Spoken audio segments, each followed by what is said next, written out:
Good evening, everybody. Welcome to the Midweek Mix-Up podcast. And this week we pretty much have everybody back, other than CJ Grannell. Of course, CJ Grannell is stuck at work in London this week, so he will be joining us again next week, I do believe. And Vin, I think, is back the week after.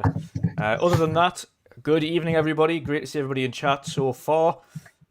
This week we will jump in to several topics. First of all, we have a... Excuse me. Gesundheit. Fuck's sakes. We'll jump into several topics. First of all, the bigger topic of this evening is the impending showdown for first-person shooters this fall with the... Call of Duty, Vanguard, Battlefield 2042, and Halo Infinite all releasing within a very short time period of themselves. We're also going to be discussing essentially the Far Cry 6 omissions for features on consoles, current-gen consoles over the PC, where you should at least expect to see at least one of those features included. We'll also be discussing the resurgence of platformers with some really great successes for both Kena, Bridge of Spirits, and Psychonauts 2 recently, among other topics such as GT7 and Forza Horizon 5.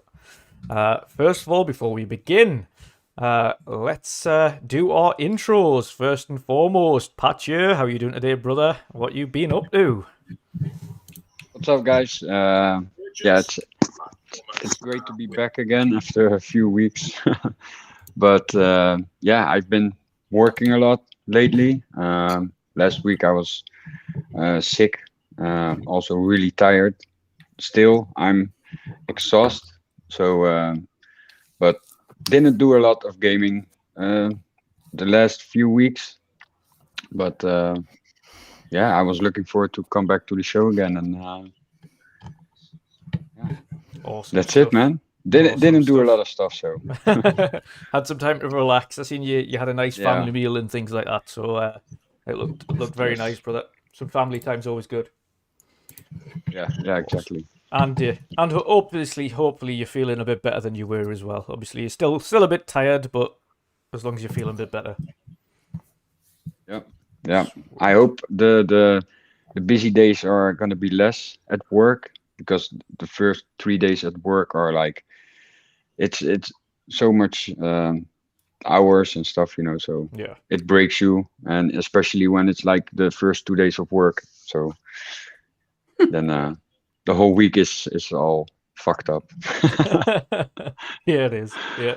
We were just saying that beforehand, me and Archie. The Mondays, as long as we get Monday out the way, and I think it starts to get a little bit easier, but yeah. Yeah. The beginning We're of the week's halfway always- done, guys. Yeah. We're halfway done. Halfway. Halfway there. It's really, man. Next up, WandrinDutch. How are you doing today, brother? What is up? Happy gaming, guys. Yeah, been busy, especially at work. We had a little chat prior to the show, but yeah, other than that, I tried to play some games to get distracted from my actual job. I started Kena, Bridge of Spirits, fantastic game, really loving it. I just finished the Final Fantasy VII Remake DLC. It was okay. The story was a little flat. Core gameplay mechanics are still awesome, so Other than that, I've been jumping in between a couple of games where I wanted to do some screen captures. I went back to State of Decay 2.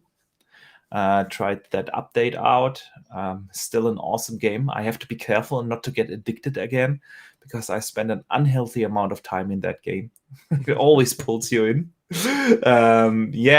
That's basically it. I started to work on my next video that I hope I will be able to release on Friday if work doesn't keep me too busy. So yeah, but that's pretty much it, and I'm really looking forward to today's show. Awesome stuff, awesome stuff. Next up, Forza Pony GT Erwin. Is in the house. In the house. It's good to have you back, brother. I know you've been absolutely rammed full of work and on work trips and not even in the country. And so, no. how have you been to doing, Switzerland. brother? I've been to Switzerland also. It was already 2 weeks ago. Can you imagine how time is flying? Oh, God, yeah. But I'm not going to complain about work, but that's the main reason why I was absent for the last 3 weeks, I believe, on the podcast. So, sometimes work is how it is, and then you need to prioritize stuff, and then also gaming is affected, because I think I hardly gamed the last couple of weeks. And when I did, I actually played Gran Turismo quite a couple times. I think in the last week or so, I played it 3 times. Hot lapping and getting hyped also because of the news of GT7. Even if some things were not really promising, but maybe we talk about it later. But things are going well. Good to be back. Good to see you guys. To see my buddies. Good to see the chat also with the familiar names in it. That's always really nice. We saw Vincent van Gaal also previously in the harbor, looking all black with all the harbor stuff and etc. But it was good. It's good to see you, everybody. Yeah. Nice. Awesome stuff. And last but not least, Shomberlon. How are you doing today, brother? What you been up to? I'm beginning to sound like a crack record, aren't I? Just with what I do every week. University work, barely any games now. Pretty much, yeah. I tried the Artful Escape, which at this moment I'm still not 100% sold on. Yeah. It's very. How not? I do not. I loved that game. It just seems a little bit too angsty and pretentious for me. I mean, I'm only I haven't got to the first boss kind of person yet. I'm in that realm. So right. Okay. But it does just seem a lot of pressing right and X and A to jump. It's more of an experience experience than it is a much gameplay in there. Yeah, it's like you said. Experience. Yeah, it's an experience and an epic one. Yeah, I mean, I'll probably finish it, but I'm not seeing the whole why everybody's getting so excited about it. You probably don't play the guitar then, right? Even if I did, I'm only pressing X. I get more thingy from. I mean, when you get into the bossy type things, then you start doing what is more of a Guitar Hero, so you have to kind of press several things at the same time. Yeah. Yeah, it's more of an experience, to be honest. It's it's more for those who like more of a just for the story than anything else, because it does seem a little bit angst at the beginning, but it is quite a good story. It's more just about kind of finding yourself because you're living under the shadow of somebody else. It is very much the beginning, very much I want to do folk, but I don't know who I am. Yeah. It's just that's one of the reasons why I struggled with Life is Strange. It's just that angsty, irritating.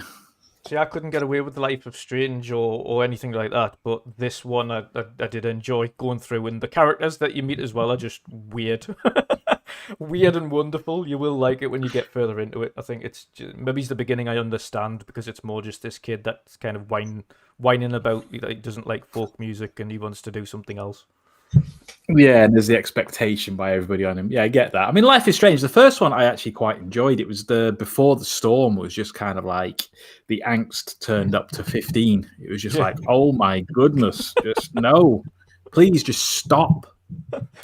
Yeah. Have you had a chance to play anything after that as well? Just my typical cursed, because I'm just trying to do the daily season pass, which really irritates me. That doing that, you have to do log in every day. You can only go up the maximum of 2 levels a day. Oh god. So I've been, it's very mobile like in that. I mean, I like the game. Yeah. There's some things that irritate me about it, but I still like the game.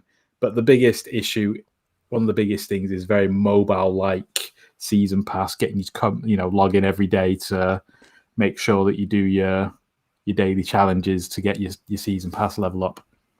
Yeah. Sweet. So Fair enough. And of course, I don't know, I think Archie's probably the only one that's played one of the games that we're going to be talking about tonight, and that's Kena Bridge of Spirits. But we'll get into that when we talk about that particular topic. Before we actually get into the topics this evening, though, thank you to Marion for second month and his membership now on the channel. Absolutely awesome. Thank you again for that, brother. And a question, of course, from the chat following the Windows/Microsoft hardware event today. This is from Bavari90. Quick question. What do you think about the Windows Surface product and how it will introduce more gamers to Game Pass? There was some nods to Xbox at that showing. I think they mentioned previously, especially with the introduction of Windows 11, that the Xbox ecosystem / Windows ecosystem are going to be more intertwined with further operating systems. So it's very much going to be Game Pass focused as well, making sure that pretty much everybody can kind of get in on the gaming. And because it's all cloud based, or at least the vast majority of it's cloud based, you don't need a mega computer to play games anymore. You can literally just jump on, press on cloud. As long as you've got a half decent internet connection, you're good to go.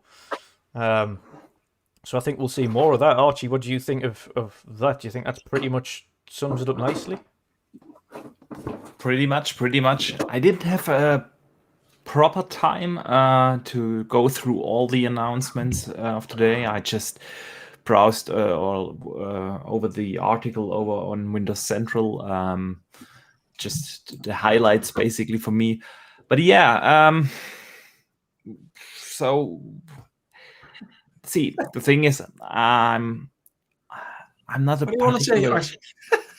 I'm not a particular big fan of those kind of events. I rather just see hardware specs, and I make my purchasing decisions on hard facts, on and not a great presentation. So, and I always come out of these events with big question marks on the technical side of things. So yeah. Not pretty much anything else to say on that, to be honest. Yeah, I think very it's German of you, that. I just need the hard specs. I just need the Yes.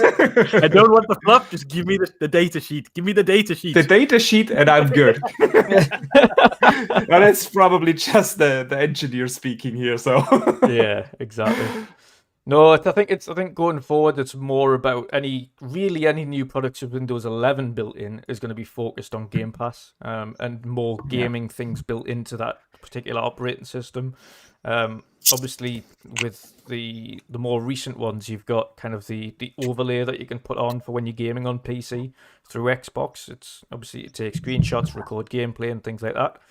You can also stream directly from that as well if you don't have, obviously, if you've got the Xbox app. If you don't, it's called Game Bar or Xbox Game Bar or something. So if you don't have like a really powerful NVIDIA graphics card that can do the streaming through NVIDIA, or if you don't have a capture card or anything, then you can use Game Bar to stream as well, which is really handy. Or record or take photos or whatever you want to do if you're gaming on PC. But straight into the main topics. I think today we will start with Far Cry 6's kind of technical announcement. And I'm going to kind of put the question straight over to Archie for this one because it was one of your choice of topics this evening. We saw the technical information for kind of the specs, the performance of what we can expect in both the next-gen version of the game. as well as the PC version. And there were two surprising omissions from the next-gen version over the PC. One of them more so than the other. Essentially AMD and Microsoft have partnered on their version of DLSS, and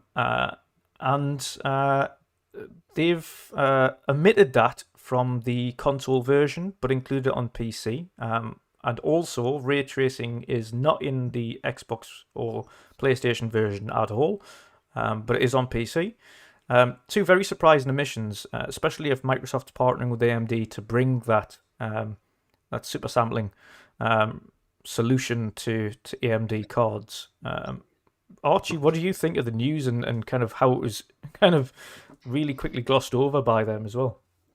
Yeah, it was really weird because when AMD introduced a Fidelity FX Super Resolution technology, they had an interview with the lead graphics engineer from Ubisoft, and they said, that FSR is allowing them to do amazing things on next-gen consoles in Far Cry 6 and everything. And everyone was assuming it will be in there. And now it's a PC-only thing. And it's kind of weird to me because we know, at least from the GDK side, the Xbox development kit, that GDK definitely supports FSR these days. And we have also already seen examples of FSR on the PlayStation. So we can assume that there is at least a certain solution for it. But having it on Windows and not on like Xbox is really a strange thing to me. And same goes actually for ray tracing. For them not even offering the option of a performance and quality mode or something like that is kind of not up to date. This is probably the best phrasing I can come up with right now. Yeah.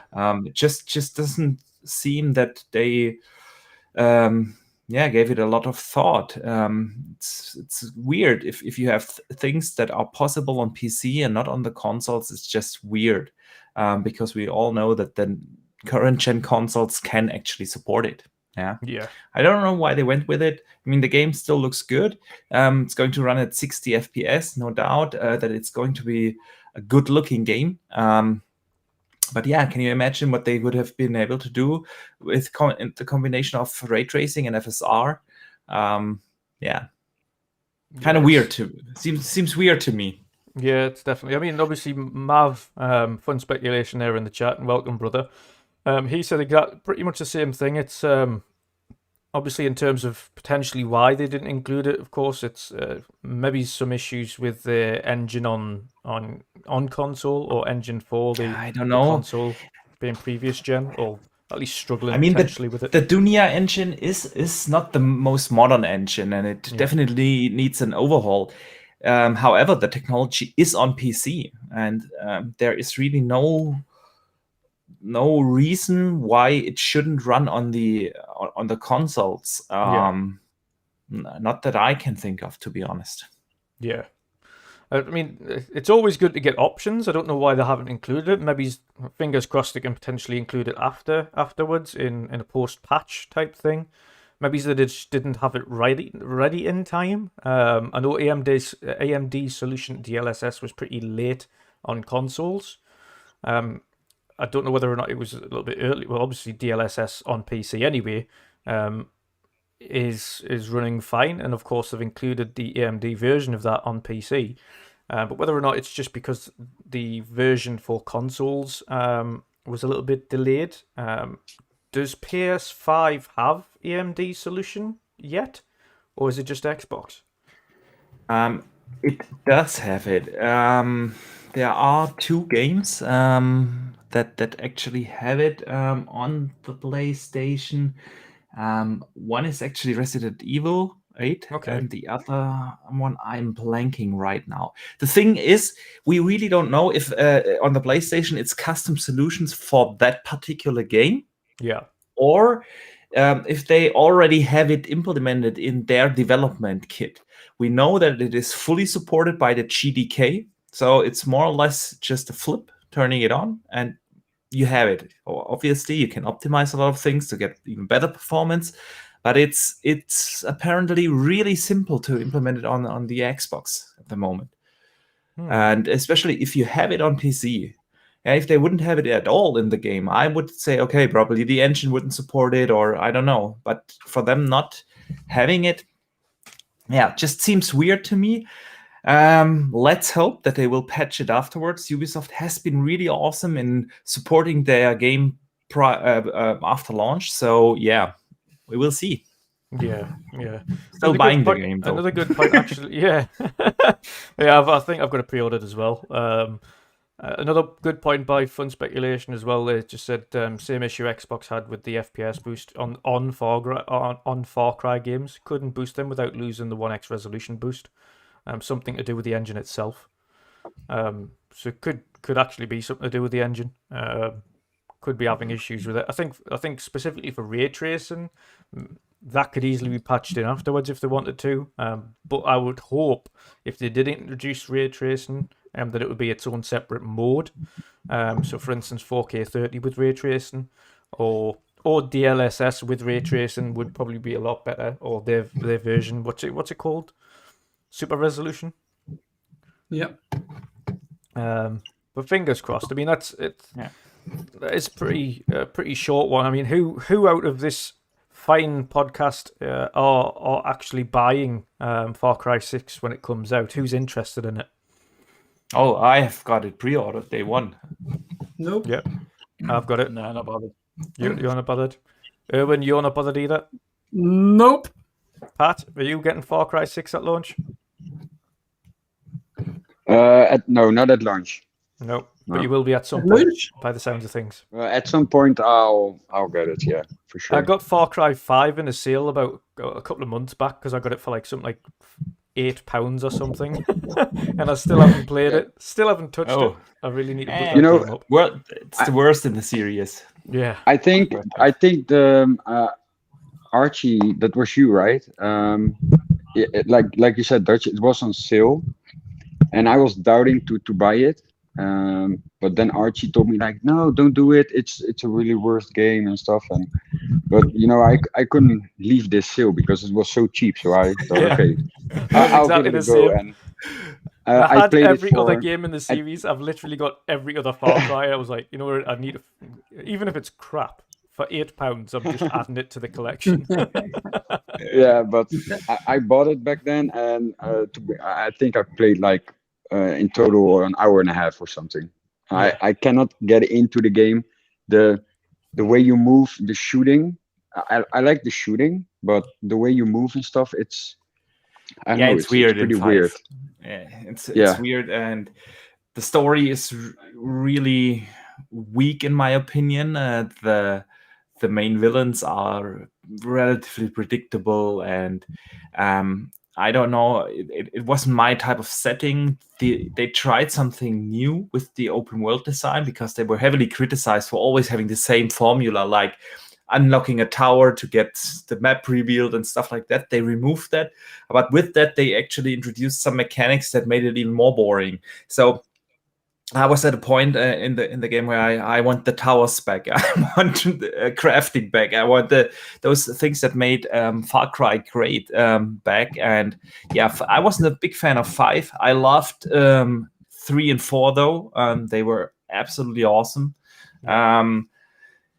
And yeah, 6 definitely looks like they are going back to that original formula with the over-the-top action and the tropical setting and everything. I'm really excited for the game. I'm looking forward to it. It certainly looks pretty, and it looks a bit wacky. It gave me the impression more of Just Cause than Far Cry. Maybe it's a little bit less over the top than Just Cause is, but almost as wild. But we'll see what it's like when it comes out. I think when's Far Cry 6 due out? Is it this year, or did it get pushed back? No. It's in 2 weeks. Let me check. Beginning of, I think, 6th of October. Where's my list? There we go. 7th of October. Yeah. Sweet. So I mean, the chat is pretty much just as mixed as we are on whether or not they like it as well. Far Let's Cry. do a quick voting. Who's getting it types of 1 and who's not getting it types of 2? Yep. We'll see how So that plays we always out. have that little delay in between Yeah. us saying it and the chat hearing it. So Then press F. Press F. F in the chat. F. Xbox might rather have a Just Cause game. But also Yeah. seeing people getting still Titanfall 2, you know. Oh yeah, I had the game in the beginning. At the beginning, it was super, really loved it, you know. But I guess fun speculation is definitely getting the game then. But Maybe Marianne as well. looks also so. But Marianne I as well. also see a couple of 2s. So yeah, Xbox Mick Yeah. isn't, but Varia Meisuko isn't. definitely Emil getting isn't. it. Yeah. Masuko She's not is. getting it. Good, No. good. Yeah, so it looks like I mean, not there's every a game good- is for every gamer. That's Yeah. totally fine. Still, it's a great series, and I'm Yeah. glad it didn't get delayed. To be honest, I always had the feeling it might get delayed, but apparently it went gold, and so the launch is safe. Yep. Oh, sweet. Out of one of the smaller topics and into another good one. We'll start with one of the larger topics, and this is the battle for the FPS in fall/winter 2021. This is looking more likely to be a 2-horse race at this point. Of course, before we dig into one of the games, a quick kind of advisory here. Still do not support Activision. Still do not support any of those. With regards to what's going on, of course, that is heating up. They're getting completely blitzed by the federal government over there now as well, with the law. Well, essentially, their main legal advisor has stepped down and walked away from Activision as well now. I don't personally support Activision or anything that they do going forwards. Not until they've got something sorted. Of course, it doesn't mean that we don't see the other side of the flag as well. There is quite a lot of good people still working at Activision and Activision Blizzard, and they still have jobs to maintain and families to feed. So the decision is ultimately your own, whether or not to go out and purchase that game and etc. Personally, I won't be touching Call of Duty or any Activision products for the foreseeable until things are done and taken care of, or at least there's some progress in it. But with that said, of course, Call of Duty's beta has been out in the wild for a little while now, and it is looking absolutely horrific. Performance issues, graphical issues, network issues, you name it. This is obviously they've had a beta on PlayStation and then an open beta on both platforms, and then including PC, and it is looking an absolute mess. I have So literally bad. not seen one single guy saying anything positive about it. Nope. All I saw is people complaining, even the die-hard Call of Duty fans. yes, exactly. I mean, I was watching a stream a few days ago, also by one of the biggest Call of Duty players, and he was also not positive about how it looks, how it plays. So it's not good for Call of Duty. This. no. It'll still Finally. sell millions upon millions upon millions, though. Yeah, Yeah. it's still It going will to still sell. sell It's like still going to sell hotcakes. ridiculous. Yeah. Yeah. But it looks like it's on course to be one of the most broken Call of Duty launches in the history, and I would probably at this stage implore Activision to delay this game, because it is quite clearly not up to anywhere near a decent enough standard to be launching. Like the video clips we've witnessed so far, and this isn't just one. We're talking quadruple, like literally. If one person shows a video clip, you go into their comments, and other people that have been playing the beta have all posted very similar, if not worse, clips of their gameplay. Including we've had kind of big journalists and big media sites as well saying, yeah, this is my review, and they've just showed a picture of them getting a refund. I think Jez was trying to play it the other day, and it was just stuttering so bad that it was more. Actually, it wasn't Jez. I think it was Jamie Moran put a video up, and it was more, instead of frames per second, it was more seconds per frame. It was the opposite way around. It was literally like stop. That's terrible. What is going on? The performance of the game is a shambles. The graphical issues on it are just ridiculous. I've not seen anything like it. I mean, Erwin, I think you've probably seen them. Shom, you've probably seen some of the things already. What do you make of the state of that game so far? Well, I think it does what it's supposed to be, because it's a beta, right, or an alpha version or whatever. So it's probably a really old build. I think you saw that with more games in the past, and then it releases and somehow it's magically fixed. I think it's more just a stress test than anything.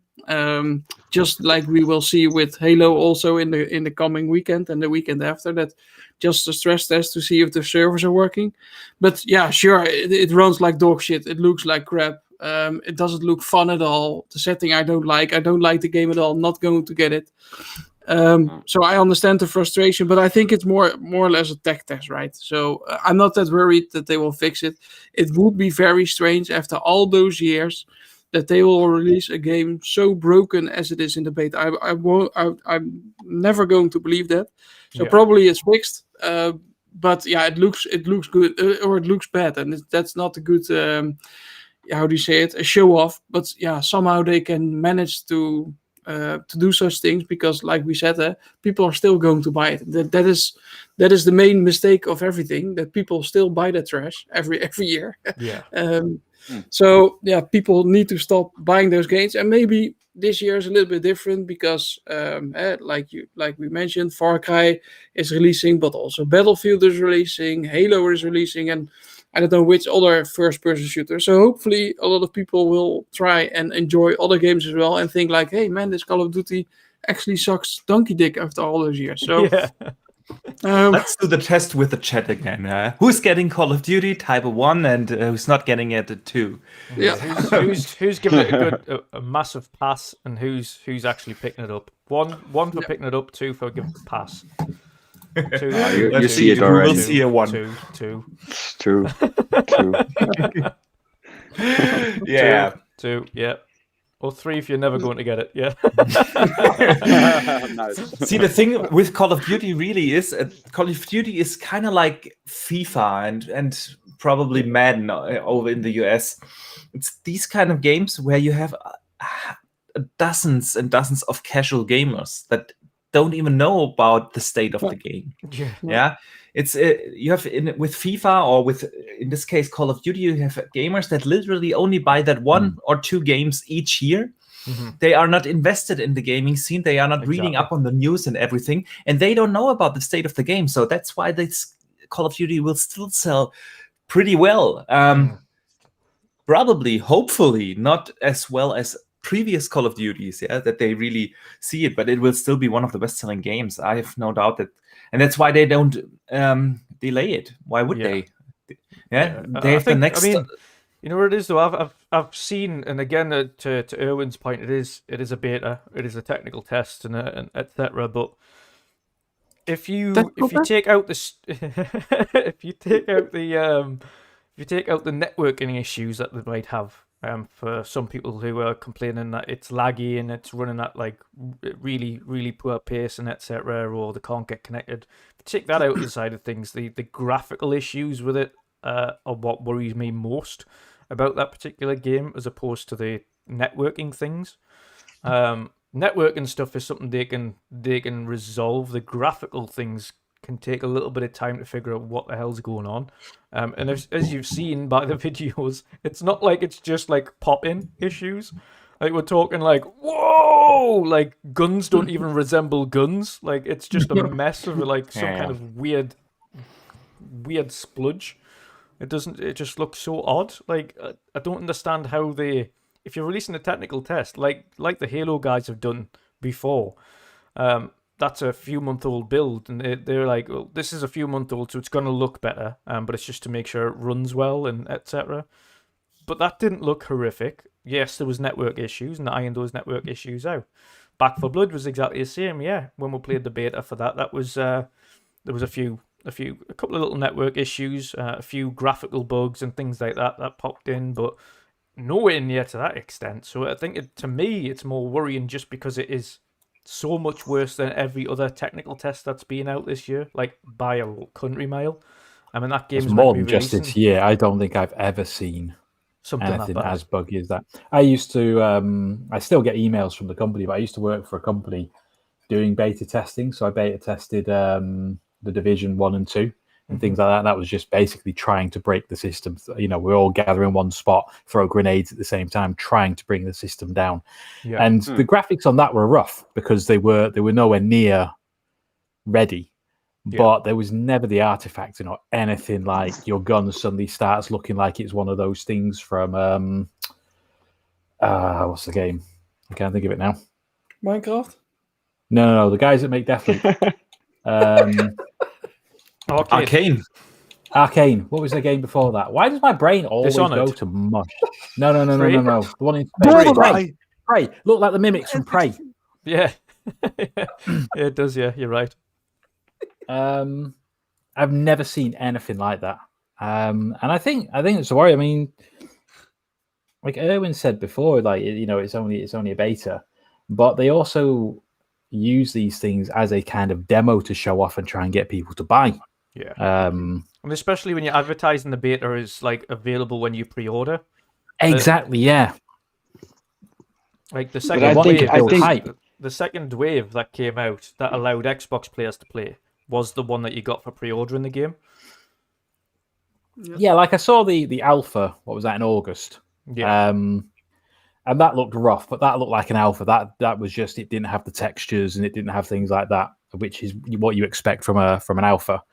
But the beta, and you look at any other game of the size of Call of Duty, if you can actually find one the size of Call of Duty, but in that kind of arena of a AAA, they're normally relatively well polished. They are almost ready to be out. It is just that they're trying to bring down the network. They're trying to see how much they can actually get onto the servers before they break things. So yeah, but like we said, it will sell because people who normally buy it aren't in the loop. They're not on Twitter. They're not doing anything like that. It's like Archie said, it's these people that play Madden, FIFA, Call of Duty. That might be the only games they ever play every year. Yeah, and they just buy the things every year, and they're quite happy with that. So it will still sell bits. Hey Pat, you played the Battlefield. What was it? 2040? What is it again? 42? 2042. Yeah. Yeah. He the can't 42? comment on that, right? He's not allowed to comment. Nothing. You can say if it looks Yeah. good or not. Well, I just wanted to say, like, if I compare like what I've seen for Call of Duty and what I've seen with 2042, Yeah. I think 2042 looks much better Yeah, for sure. we saw Yeah. videos also on YouTube, right? They were leaked. So Yeah, right. Yeah. So like you can see, you can find it on YouTube. Like I'm honest that Battlefield looks way better than Call of Duty does. So Yeah. I It agree does, I with mean, what Erwin said. From what I've seen of Battlefield, and we'll get onto Battlefield now as well, obviously because there is 3 big first-person shooters coming out this fall. But Battlefield 2042, if you haven't had a chance to go and check it out, like Pat again, he was wise and didn't break NDA and record footage or anything like that, and hasn't spoke about it. But there is a lot of people that didn't care. And uploaded lots of footage to YouTube, and I do implore you to go and have a look at it because it does look really good. The combat looks interesting. The maps are absolutely just crazy. Some of the war zones and the fights and things I see people getting into on that are just absolutely insane. Like things blowing up left, right, and center. It's just hectic. There's little firefight spots where like there's people pinned down on one side of the map, and then the opposite army's kind of pinned down on the other side. And that's how a a shooter should be, where it's like literally all out war and you've got to try and figure out how to kind of overcome it. Graphically, of course, there were issues.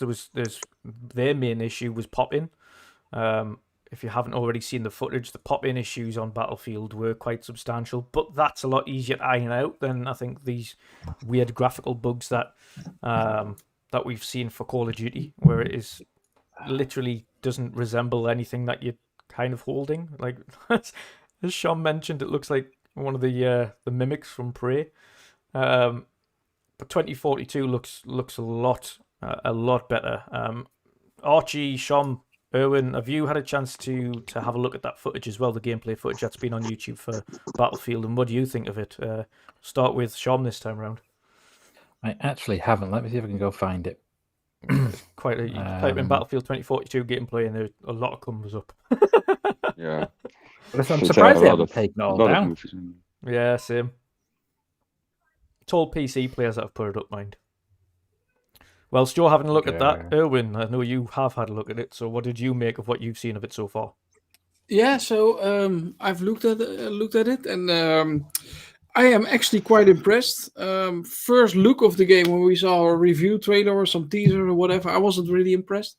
But then at E3 we saw a little bit more, right? And with the all-out warfare, I think that's always in a Battlefield, let's say. So that's why I love it, especially Battlefield 4. That's still my all-time favorite. But yeah, I think it looks amazing. It's just it's Modern Warfare, but not too far away, because I don't like all the jetpacks and too much stuff like Call of Duty had a couple years ago. So I think they found a sweet spot between not so far into fantasy, but still being Modern Warfare. So I think the balance is good.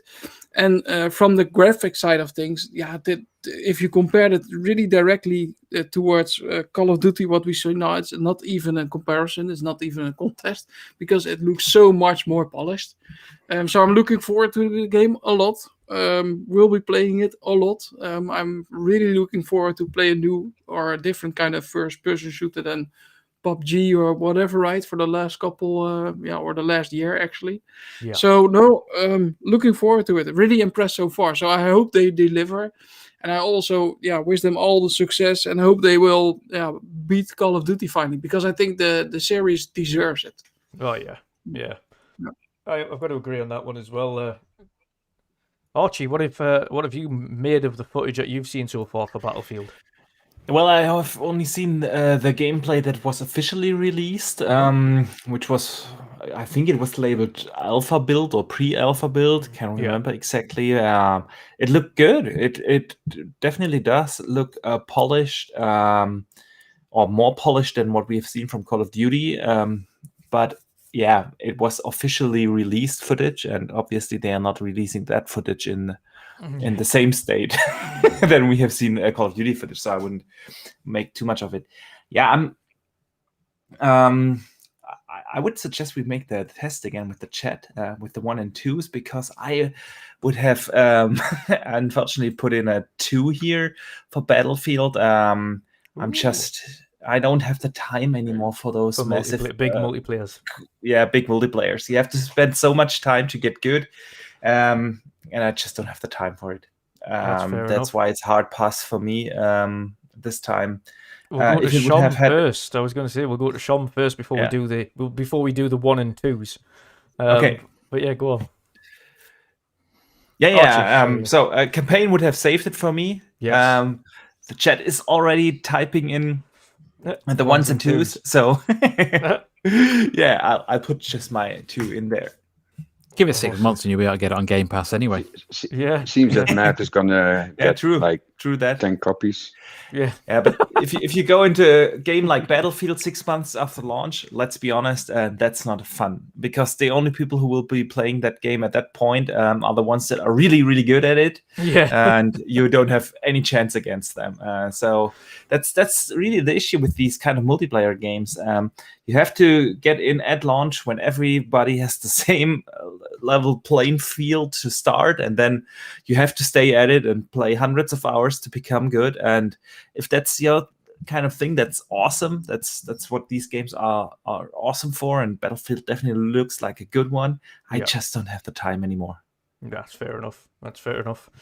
Shom, have you had a chance to kind of briefly look in the background there at some of the more I would say updated footage, but the illegal footage that is online? Yeah, I've seen one from like 12th of September come up. And it looks like a beta. It looks like Battlefield when the Xbox One first launched. It was just lacking shadows and texture detail, really. Yeah. But it looks like it plays all right. I did hear some people complaining that the hitboxes weren't great sometimes. Yeah. Like you come around the corner and there'd be an enemy and you'd shoot him and it'd be like clearly hitting him in the chest, but there'd be no hit markers, and then the person would gun him down and they get upset over it. But again, it's a beta, and that's what they're there to fix. Yeah, and I think that the good thing for Battlefield as well is there's because it was an alpha, it was like a behind closed doors closed alpha, wasn't it? It was opposed to a closed beta. Yeah. So theirs was more focusing on the server stress test, and that was definitely a much older build. And they're not kind of trying to sell kind of a play early thing with theirs either, which is different to the way CoD have done it. Yeah. So, and of course the alpha, I know Pat, I think it was about a month or two ago that you played it, wasn't it? It was a while ago. Yeah, I think 2 months ago already. Yeah. So, Yeah. I mean... I think that's the problem with some people is they genuinely don't realize the difference between a beta and a demo. Yeah. Yeah, completely agree. And then finally, of course, the game that the vast majority of us should be playing this weekend, Halo Infinite, the multiplayer tech flight. Yes. Is starting again both this weekend and next weekend. This weekend, they are back for a technical test of the 4v4 arena battles. And the following weekend, they've got both the 4v4 arena battles and big team 12v12 battles as well. And of course, that is open to anyone who was fully registered by the 13th of September. The vast majority of people have got their official emails through now confirming that. I haven't yet, still. Hopefully, I should have the email by then. Were you in the first one? I wasn't in the first one, no, but I did register after it, and they've already sent me a flighting thing for Season 8 of Master Chief Collection, so I know it works. So I'm possibly going to be one of those unfortunate people that gets just a waypoint notification kind of on the day or something like that. Yes, it's out this weekend. The first flighting for the online was really positive. Very few negatives came out of that. The few issues that they did pick up, such as the audio issues where it wasn't syncing the gunfire with the game, or Fruitgate, which they made a meme out of again, just to pass it off. But a few of the basic things that were causing issue, they've already ironed out. They kind of mentioned that straight after the tech test finished, that they'd already pinpointed the issues and resolved them. Which was great news. Before we get into our thoughts on Halo Infinite so far, and of course our impressions of, or at least our hopes for this weekend, who is getting Battlefield 2042? A 1 or a 2 in the chat. Simple as that. 1 or 2 in the chat. Who's getting Battlefield? 1 for yes, 2 for no. We've got lots of ones. I think those ones are already related to Halo because we talked so much about Halo. So, and it seems quiet in the chat and now. that just shows you how awesome the chat really is. You see so much love for Halo. As soon as you mention it, it's just 1 getting it. 117. General C's not getting Battlefield. He's passing. HTK is not getting Battlefield. He's passing. Muppet's not getting Battlefield. He's passing. Safari also not. Enzo's not getting it. Yeah. But there is actually quite a good number of people not getting that as well. Asante is not getting it. Very interesting. Very interesting. Xbox Mix not getting it. So yeah, What? there's quite a Oh, few no. people not. I think all of these are pretty much going to be focusing on Halo by the looks of things. Oh dear me. Before we get into the Halo topic, then, simple, quick question for everybody who's interested: 1 or 2? Are you picking up Halo, both the campaign as well as that? And if you are playing Halo, are you purchasing it or just playing it through Game Pass? Number 1, if you're picking it up and where you're getting it. 2, if you're not going to be playing it. Is there an option for 1,000? 1,000? What's 1,000? 1,000%. 1,000%. So how many copies Forza's given away? Yeah. That's how many copies. How many copies of GT7 he's given away? 1,000. 25. I will give it. From 25 years anniversary. But yes, guys. So I know Pat's had a chance to play the Tech Flight. Shom, you had a chance to play the Tech Flight, I do believe, previously. Yep. Myself, Erwin, and Archie have not had a chance to play it. So before we ask their hopes for this weekend, we'll dive into What, Halo? Yes. No, I didn't play it. Oh, did you not? Not yourself? No. Oh, Well, okay. Well, then, Shom, you can take it away first. What were your thoughts of the original Tech Flight then for Halo? I really liked it. I thought it was clean. I thought the AI did well. Sometimes it didn't feel like AI, especially if you came around a corner and there was 2 of them. 9 times out of 10, you probably die. They were quite brutal. But then again, 9 times out of 10, we walk around the corner in Halo, I die anyway. I am not very good. But it did feel clean. It did feel really clean. It felt like they'd put a lot of effort and a lot of thought into how the AI behaves, and that they're not there just to be gunned down. Like, say, I know it's a bit of an extreme example, but the Titanfall AI, it's nothing like that. So I think they're onto something there. I think if they're used to just like, because I don't think you'll be going up against full teams of AI in the actual release game, but to have an AI as a like just to make up one space, then I think it's not too bad. I don't think it will be too much of an issue unless you're like proper elite player. If you're like Ains type player, then you know it's. But most people aren't like that. So, and hopefully, I mean, if there's some kind of matchmaking, so it kind of figures out what your skill level is, and if it is like, well, we're going to put more bots in, but the bots are similar skill to you, brilliant. Yeah. I won't feel like I'm getting smashed all the time. Yeah, exactly. Another person in chat there, Devon Morgan. He said I played the Tech Flight and it was great. The AI got scary good. So the grenades were absolutely savage. Is that something that you experienced? Yeah, at the beginning of the game as well. I used to like just flying to the left, and they'd normally be all there, and you just if you missed a shot, that was it. You're dead.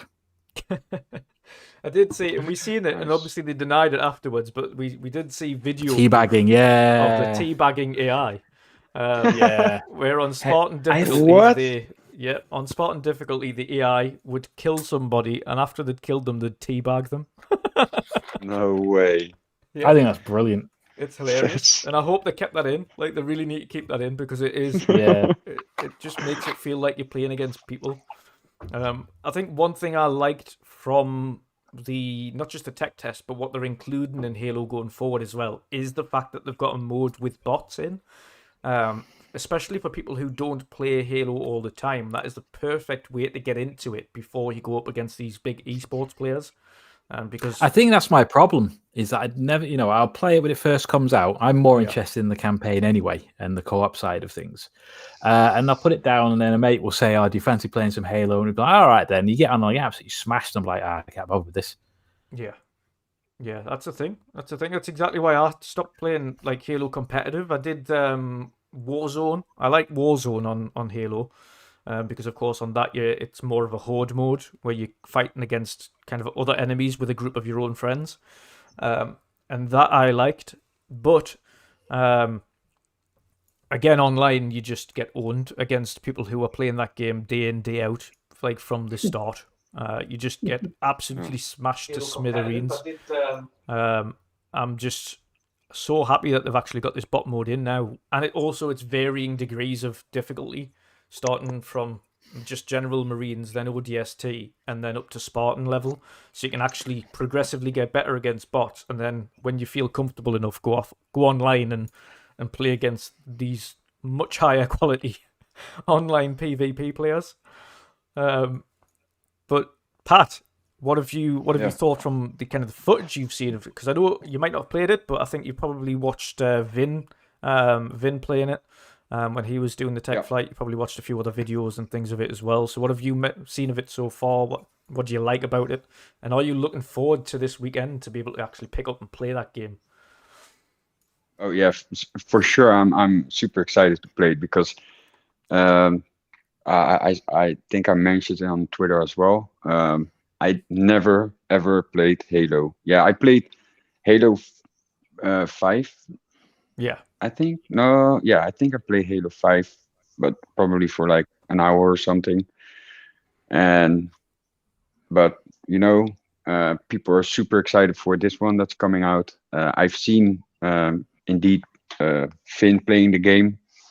I've seen the video also that you posted on the channel, and I cannot wait for it, man. I'm ready for it. Let me play some rounds against bots, and then I'm up for some competition. I've heard that we got some kind of tournament going on against the Xbox Ultimate podcast. So, Mav, if you're ready, I'm ready, man, because I'm super excited for it, and I want to play against you guys. So, yeah, we're definitely gonna have when the game is out and ready to rock and roll. We're definitely gonna get a fun speculation crew versus midweek mix-up for the ultimate battle to the death. We'll do a 12v. We'll do a 12v12, 100%. Archie, what do you make of what you've seen so far? Then, and are you excited to jump into the online? Super pumped for the game. I'm super excited. I'm a big Halo fan. Obviously, I played all of them. Usually, I'm more of a single player kind of guy in Halo. It's not that I haven't played multiplayer. I have played, especially back in the days, I played a lot of 2 and 3. With 4, the multiplayer wasn't my cup of tea. But I also played a bit of multiplayer in 5, but that was probably the time when I stopped playing competitive multiplayer games, because that's when I became a father and my gaming time just became significantly less. So I had to make sacrifices, and I sacrificed multiplayer games. So yeah, that's but I'm still looking forward to it. I will definitely play it. I love to hear that they have a good bot system in there. It also makes me kind of excited for the campaign, to be honest, because if they have that kind of quality AI in multiplayer, I place a bet right here that they will try to carry over that AI to the single player, and that actually makes me quite excited to have a legendary run with an actual intelligent AI and not just a bullet sponge. That sounds awesome. I'm super pumped for the game. Really? The Jackals were arseholes on Legendary as it is when they were dumb.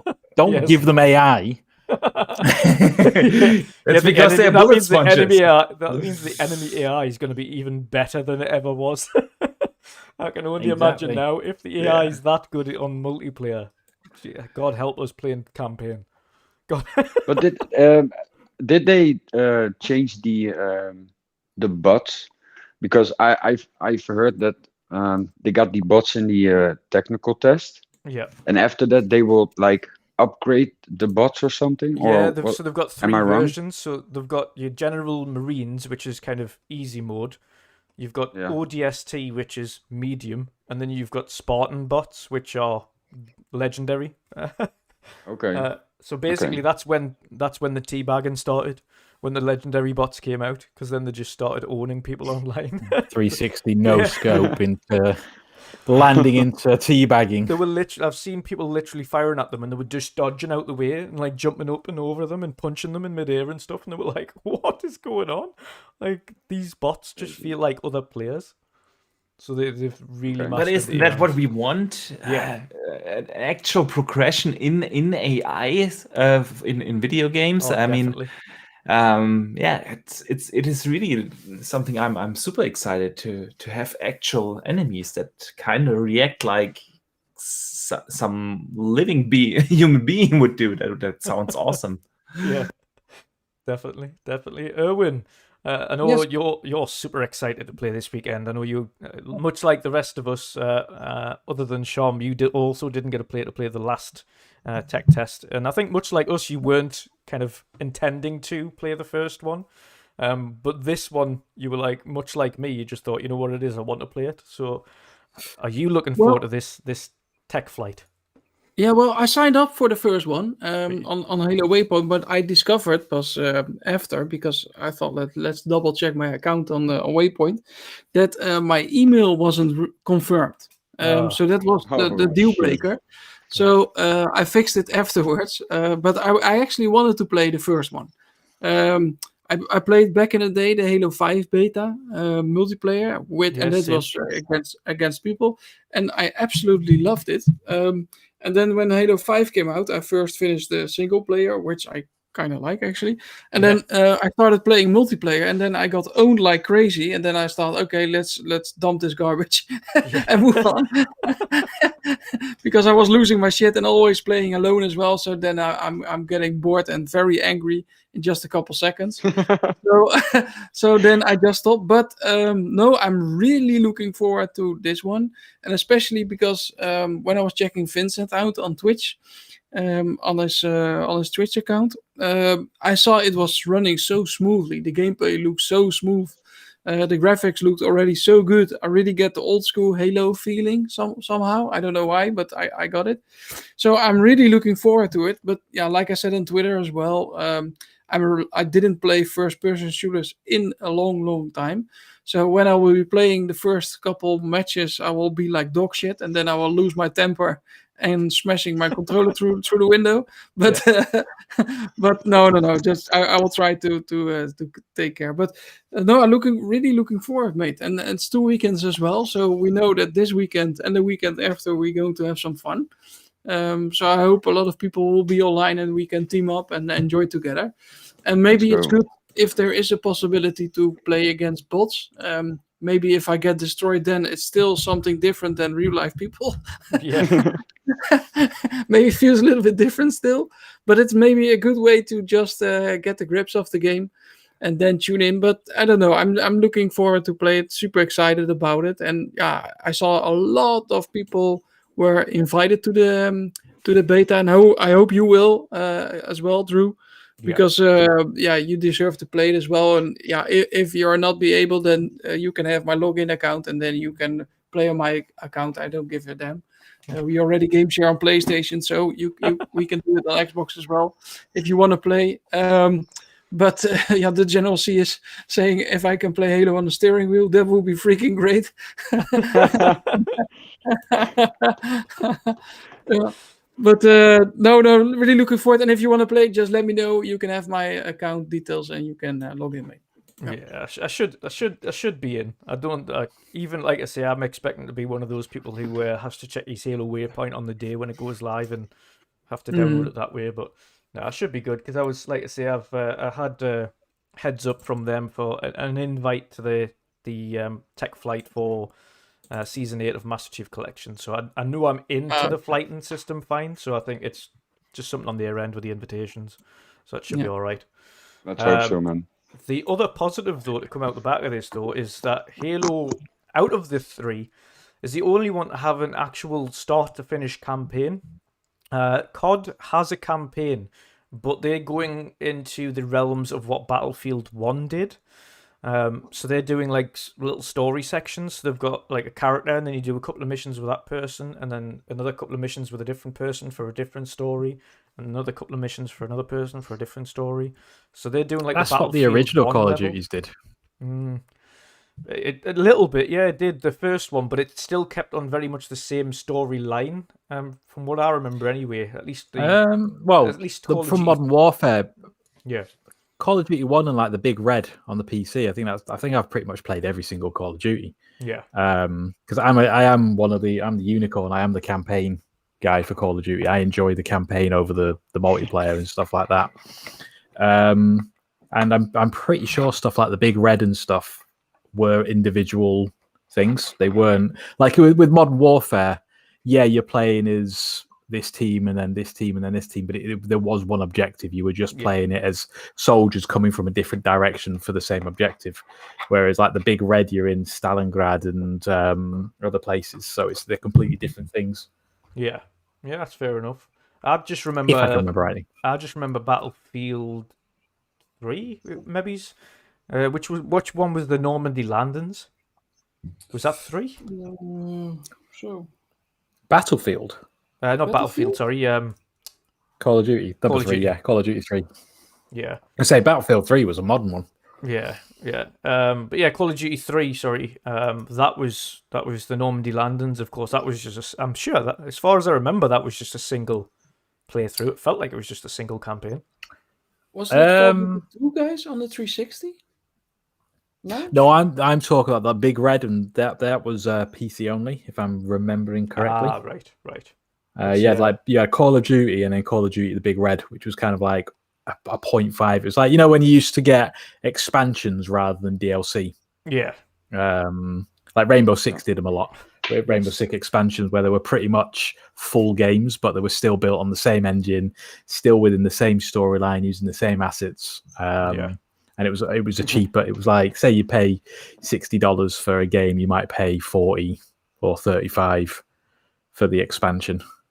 Yeah.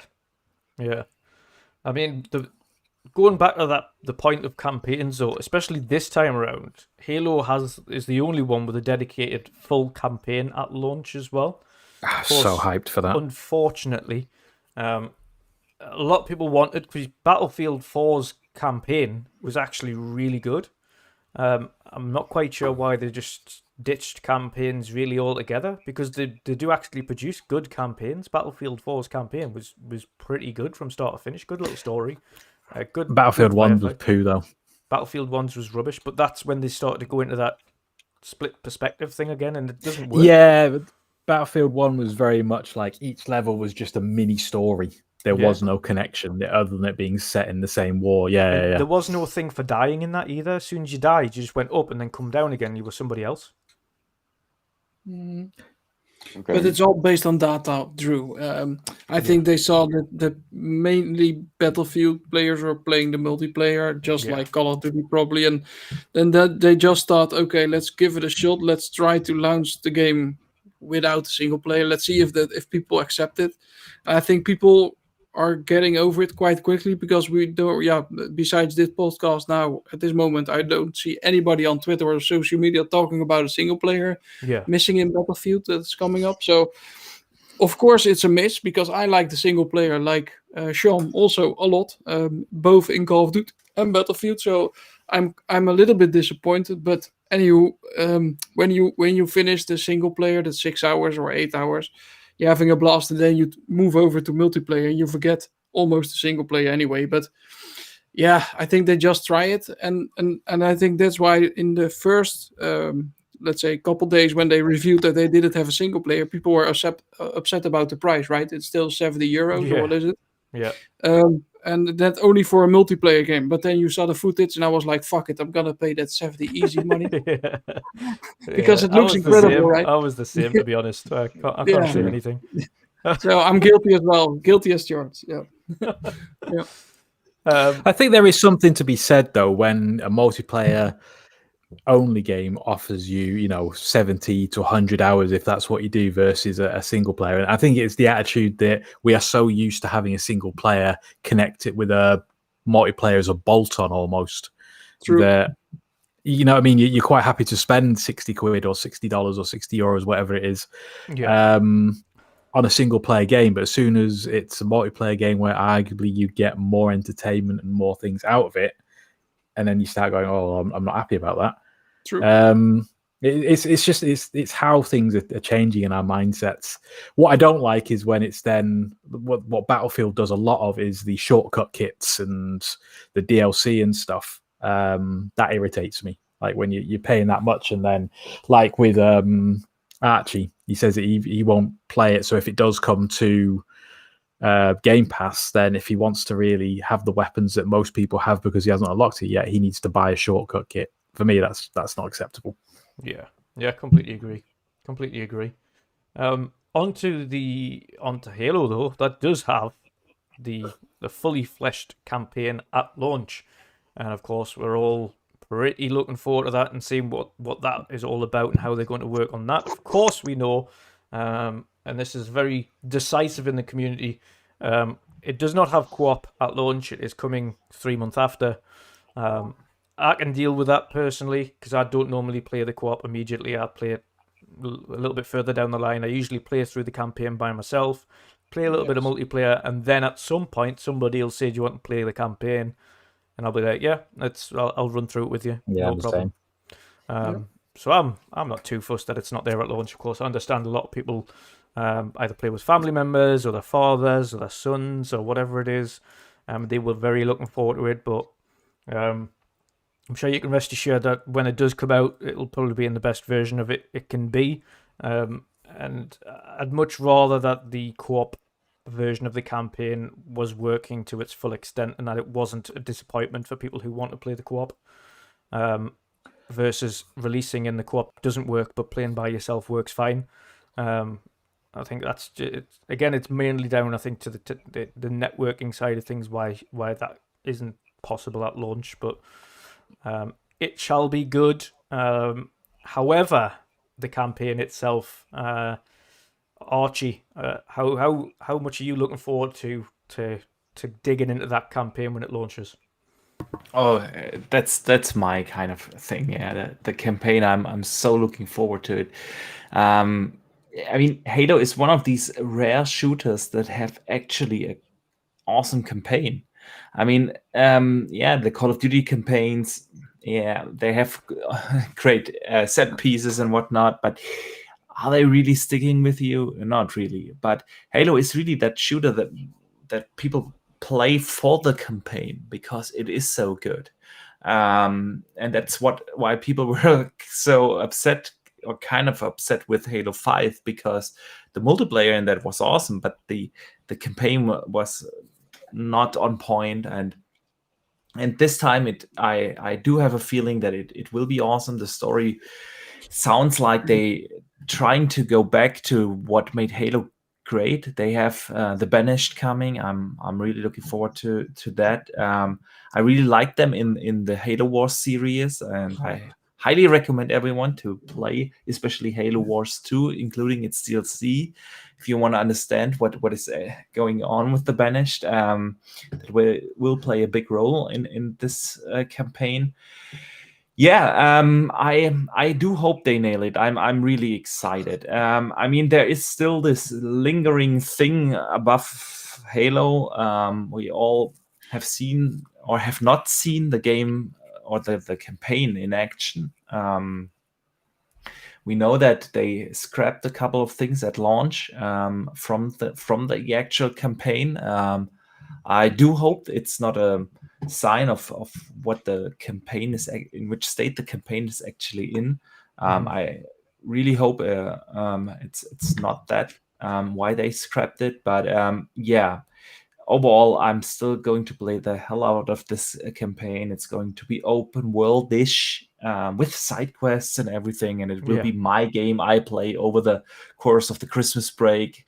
I will play multiple playthroughs. The first I'll be playing solo. I will do a legendary run with a couple of friends, and that's I'm super pumped for the game. Same. Shom, what about yourself, brother? Are you as excited as Archie for the single player? Is that what you're waiting for the most? Oh yeah, absolutely. I have had a major spoiler, which I was a little bit irritated by, but it was kind of like what I expected to happen. So even though it was spoiled, I was kind of like, that's the way I was thinking it was going to go anyway. So it's annoying, but it's not a deal breaker. At the same time, does that then make you intrigued as to how it gets to that point now then? Yeah, it does. And I'm not going to let the person who spoiled it take my joy away from me for playing it. I'm so hyped. I got the audio book for, I think it's Shadows of Reach. It's the latest book. Yep. So that's really kind of hyped up my levels a little bit as well. And yeah, I'm a little bit like you, that I'll play it through single player anyway first. It's like I don't like to play co-op with games like that. I like to be able to just immerse myself in. I don't want to get to a cutscene and then people start talking about whatever happened or kind of making jokes and stuff. I want to focus on the story. And I also always try to explore the world in my own pace. If I want to take a minute just enjoying the landscape, I want to have that minute. And if I want to see if I can break the game at some point, which is something I love to do. I've seen it. But here's a good thing for you, Archie, as well. I don't know whether or not how much you've read into some of the developer diary type things that they do. I read them all. But there was one section where they were saying, I wonder if we can launch one of their tanks off of the ring. And they could. You can actually fire them out of the ring. See, that's exactly those kind of things. I love to do them. And I want to do that on my own pace. Yeah, I want to figure out the mechanics. I want to figure out just how to play the game on my own terms. And that's why I'm just here with Shom. Yeah, first playthrough solo. Yeah, but one thing I will say, because with there not having co-op, is that the single player better work damn good. I don't want there to be. I mean, there will be some issues. It's not going to be a perfect game. There is no such thing. Yeah. But I don't expect there to be massive artifacting. I don't expect there to be massive popping in or crashes or things like that. This game had better come out polished. Otherwise, what was the point? Yeah. So I've given them benefit of the doubt with the co-op, because as there were posts when it was first announced from developers basically saying it's because it's a different type of Halo. It's not that simple. Yeah. They've got other things to think about. About say you've got one person in one area, another in the other area. It's like where does the save go? If they die, where do they spawn in that? That kind of thing. But that being said, the single player had better work out the box. Yeah. Otherwise, I will be annoyed and I will be critical of them. Oh, yeah, 100%. 100%. Benefit of the doubt right now that single player should be good to go. But if it does launch in a state, you better believe it. We'll talk about it. One thing I was thinking though is I think they might be a little bit misleading with how the story goes with Atriarchs. You mean like they did with Cortana? You mean like they did with Halo 5? No, not in that sense. I think the core game to begin with is going to deal with the Cortana issue, and then I think maybe a year later or 6 months, because they're saying it's a games of the service. Then I think maybe you'll get the Atriarchs campaign.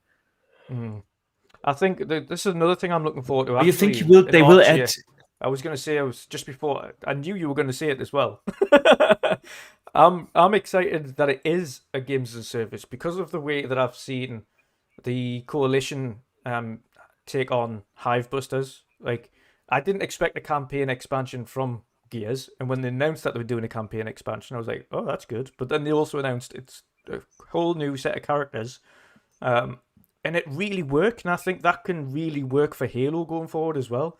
Like, people mentioned... Oh, no, definitely. Like, Locke wasn't the worst character, but we just wanted it focused on Chief. So I think I like reduce Locke into like a DLC going forward, like a free expansion. To kind of that's how I think it's going to be. Yeah, that Locke's going to be like an ODST type expansion, maybe not that big. But I want them to. I want them to explore more of Osiris team. I think I said it in another podcast. The only thing I didn't like about Halo 5 was the fact that Osiris was the focus. I don't think they should have been the focus. But I'd never hated Locke.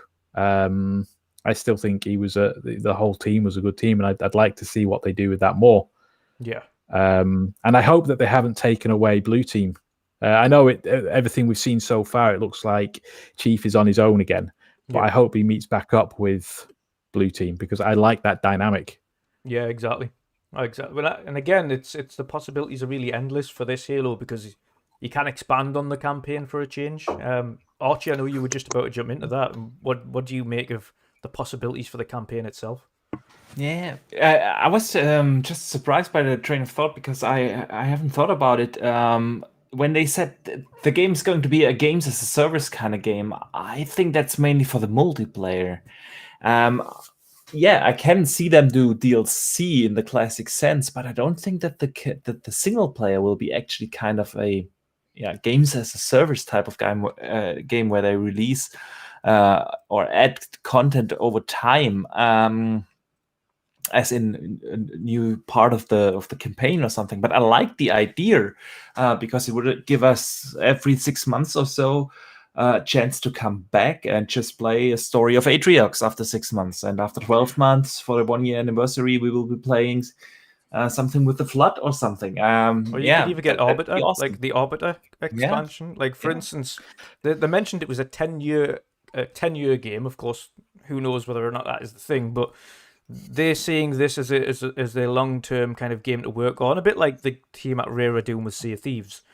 And if that is the case, and of course we've seen just how amazing they've turned around Sea of Thieves and just the sheer amount of content they're adding, and of course this weekend they're adding another expansion in Season 4 where they open up the seas and everything is now traversal underwater, kind of expanding on what we saw in the Pirate's Life expansion that we got, the free update. And I think Halo, even if you're getting, so you've got the main campaign and then the multiplayer, you could easily release. And again, if Halo is there kind of once a year as part of E3, kind of unveiling a new kind of update / expansion to the game that releases another, not only just updates to the multiplayer, which I think is going to be kind of more of a monthly / quarterly thing, but the campaign potentially bring out an expansion once every year, and then later on it'll be every couple of years or something like that. But really just expanding on the universe of Halo.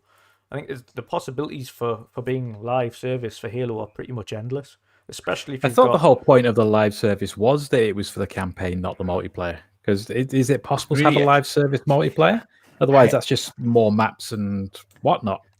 Yeah, exactly. That's what I was always having in my mind. The live service is for the multiplayer. When they at the seasons, they talked a lot about how they will have 3-month lasting seasons, which will you be able to play to be played even after the season is finished. And they always focused on that kind of part when they mentioned Halo as a live service and continued game experience. Yeah, so I have never thought about it for the campaign, but I love the idea. Yeah, most definitely. Erwin, what do you are you buzzing for the campaign? Is that something that you're going to be playing through straight away before you get to the multiplayer? Yes, definitely. No, first of all, single player. I liked Halo 5 as single player, so I cannot wait what they did with the Banished. I remember that they posted an audio of the voice of the Banished, right, the first time. Yeah. That was the Banished or something like that, right? So that was super cool. I'm super stoked. I'm also very curious how they cleaned up the graphics for the single player. If it's somewhere near like we saw already in the multiplayer part, then I think we're in for something really good. But I really like the semi-open world style that Halo got now, because I thought it was always a little bit too linear, and the world of Halo and the ring and all that stuff really asking for a semi-open world game. Yeah. So no, I'm really curious about what they have been cooking for the last period, and after all the backlash that they got, I really hope for the team and for Body Ross and etc. and for Team Xbox in a whole that the game will succeed and it will be a success. So I'm super stoked for the single player. And actually, if I look back to the gameplay trailer, if you look gameplay wise, it looks again super slick, really nice first person shooter style of game, and with the grapple hook. And all those enemies really Halo style. So no, I'm really looking forward, Drew. And like what I had with Battlefield, right? That you think about earlier Battlefields that I had with Halo as well, with Infinite, really reminded me somehow about the Halo CE. So really the Halo 1 Yeah. game, right? That really gives me vibes back to them, which is very good because Halo 1 is still my all-time favorite, to be honest. Yeah. I think Halo 2 is for me. I think it was Yeah? yeah. I just have and this might it's down to co-op only though. I had a more fun and memorable experience on Halo 2 co-op than I did Halo 1. Kind of running through the campaign and things like that. But I loved Halo. Halo 1's got a special place because of that was the first time I picked up an Xbox, and it was for Halo. Yes. So Same. I had the same. I just started playing Halo 3 because I kind of lost interest in something like that in Halo. So I didn't really play Halo 2 and 3. Maybe Halo 2 a little bit. And then I thought, it's not really up my alley or something like that. I don't know. It didn't feel like Halo 1 or something like that. So Yeah. I dropped the game. And I started playing a couple weeks ago with Vincent and with Salty Princess. What was it again? I forget the name. But we played the co-op with the three of us, which was very entertaining. And we played it on the hardest mode there is, Legendary, I believe it is. Yeah? So it was very nice, very good as well. Graphics looks pretty good now on the game. So I'm trying to run down through the older Halos, like Halo 3 and 2. Just before the new one comes out, but we still have some time left, right? Because it's launching beginning of December, so 10th, it's still quite some time out. But no, definitely looking forward to the single player, and mainly because I want to see them improve so much on the single player that people will be blown away. Hopefully, and let's see if they can deliver. I really hope so. Yeah, I hope personally that it's as well received by players as it is well received critically. And I say that because I want it for the studio. They've had a lot of backlash, 343 specifically, after Bungie kind of let go of the franchise. They've had a lot of backlash, 343, over recent years over their handling of the IP. Mainly from Halo diehards, of course. The super fans of the Halo universe just saying that they're not doing a good enough job with it. And I want it to be just as well received by those diehards and the overall user base, as well as critically for the studio to get them a little bit more of a buzz for them internally again, saying, right, we've hit it out the park. I personally still don't expect it to hit the 90s. I think there's some things in there that they'll still be critically brought down for. The lack of co-op itself will tank it. I think it'll still be. I think it'll still do a fair mid to high 80s. I think. No, I'm going for 83. Critically. Yeah. But if they're going to criticize a game launching without co-op, like The Last of Us 2 launching without multiplayer, I mean that didn't took in account as well with the Metacritic score. So if they criticize the game or really give it a lower score on that part, then it's buttocks, in my opinion. Well, we will all know it is, but we know that they're never compared the same. It'll never be compared the same. They'll be like, the multiplayer in Last of Us 2 isn't a core element. Yeah, but it's like, but it was still an element. It was still there in the first one, and it's no longer there. It doesn't matter whether it's a core element or not. Yeah, that's not the thing. Is you're still losing things. Same with people criticizing Battlefield because you're losing a thing. But they'll go, Battlefield, it started off as a multiplayer. I suppose that's fine. And then they'll just go, we'll give Halo a 7 because it hasn't got two things that one of which most people don't ever use. No, and like we mentioned before on previous podcasts, they're launching with a massive single player and with a massive multiplayer mode. I mean, which game in recent days does it like on such a huge scale? So it's already super impressive what they do, and 343 get a lot of 343 get a lot of shit, but if you see what kind of things they need to control, also still with Halo Master Chief Collection and all the updates and game modes and bug fixes and whatnot, they do a lot, and I only noticed that when I was checking the Halo site a while ago. If you see what is going on still in the Halo universe and what 343 is working on, I'm not surprised the team is so big because there's so much going on, and I think that is deep. I think that is also why it could possibly be not that great because there isn't really a focus. And I noticed with my job as well, or maybe with all kind of jobs.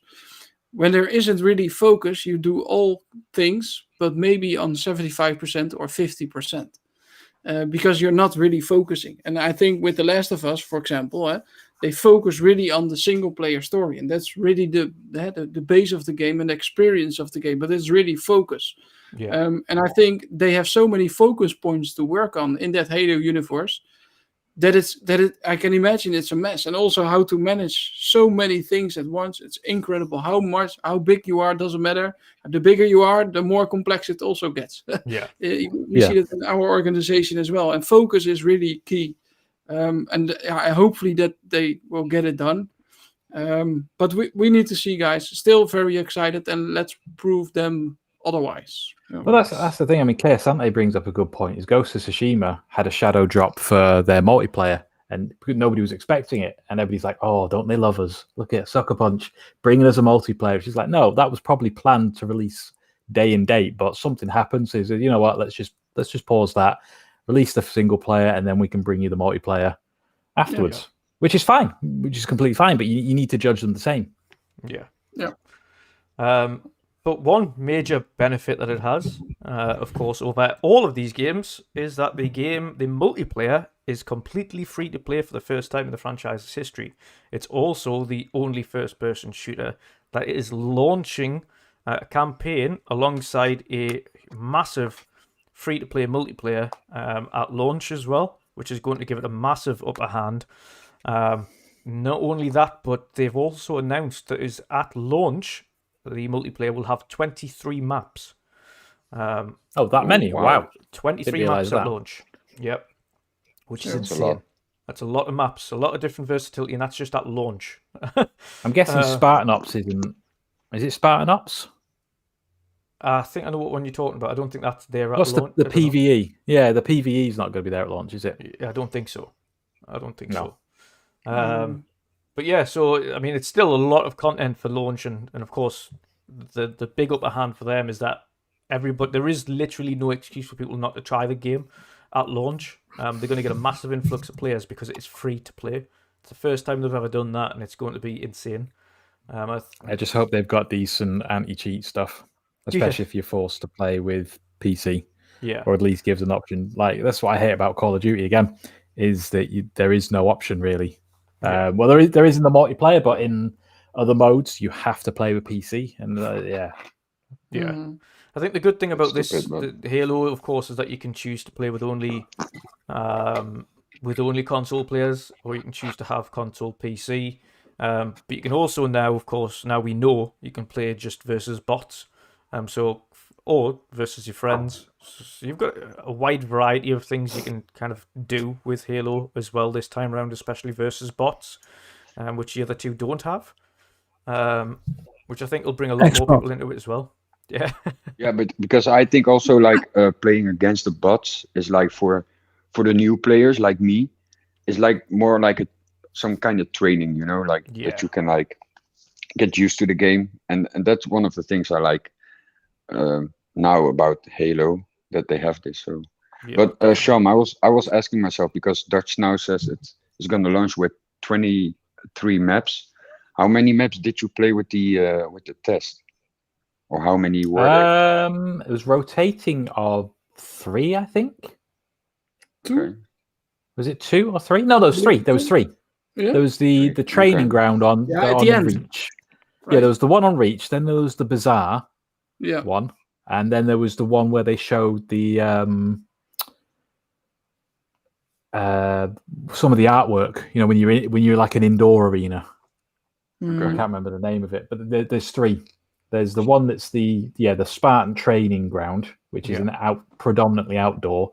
Then there's the one that's a bit like Halo 2 map Bazaar. And then there's the one that's the indoor where you had the gravity hammer. All right. And was that Bazaar releasing on the second day or something? Was it already from the Yeah, I get-go? think so. No. It was Oh, for right. the second day. It started off that you only ever played They upgraded it. Yeah. they slowly rotated it. I think it was Yeah. one day you were playing the first map, which was the Spartan training one, and then they moved it to the indoor one with the gravity hammer, and then the third day was the Bizarre. I didn't play that one. That was the one I didn't play, but that was the one where they were all freaking out about the apples. Yeah, and also the AI changed in difficulty also, right? On the third day, it was super difficult, and you could play the last hour or so against real people. Yes, that's right. Yeah. On the last day, they turned it up to I own you mode. Yeah. Okay. Yeah. I own you now. But yeah, I think it is. I'm really looking forward to this weekend and next weekend because I'm really excited for big team battles. 12v12, getting ridiculous. A few vehicles in there and things like that. So I'm looking forward to seeing what that's like. But yeah, I think it's safe to say we're all very excited to try the game out this weekend. And next, before we go into the next topic, of course, the only super chat of the night was from Hertog Vin. He said, Forza wins, €5 super chat. Thanks for that, Vin. He said, Forza wins, fuck GT Erwin Pony.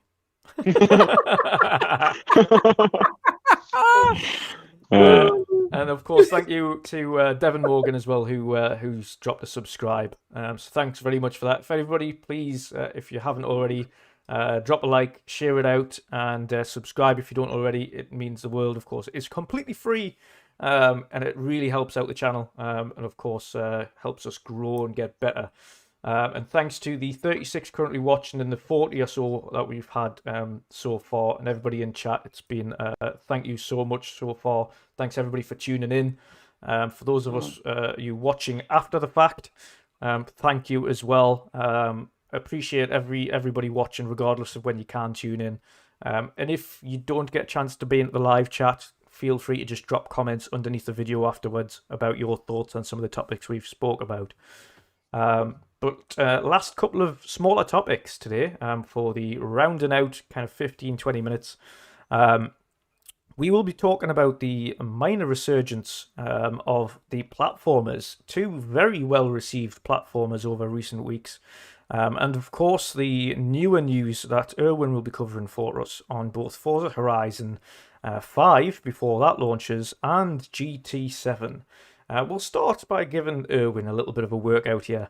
So, Erwin, GT7 has had a little bit more, of course, following the announcement of the, should we say, some more gameplay footage and the announcement of the release date. For GT7. You've had a chance to have a look at that. You're our sim racing expert on the panel, so you can speak about this a little bit more. But what are they including in GT7 that you think is going to improve over the previous GT Sport? Yes.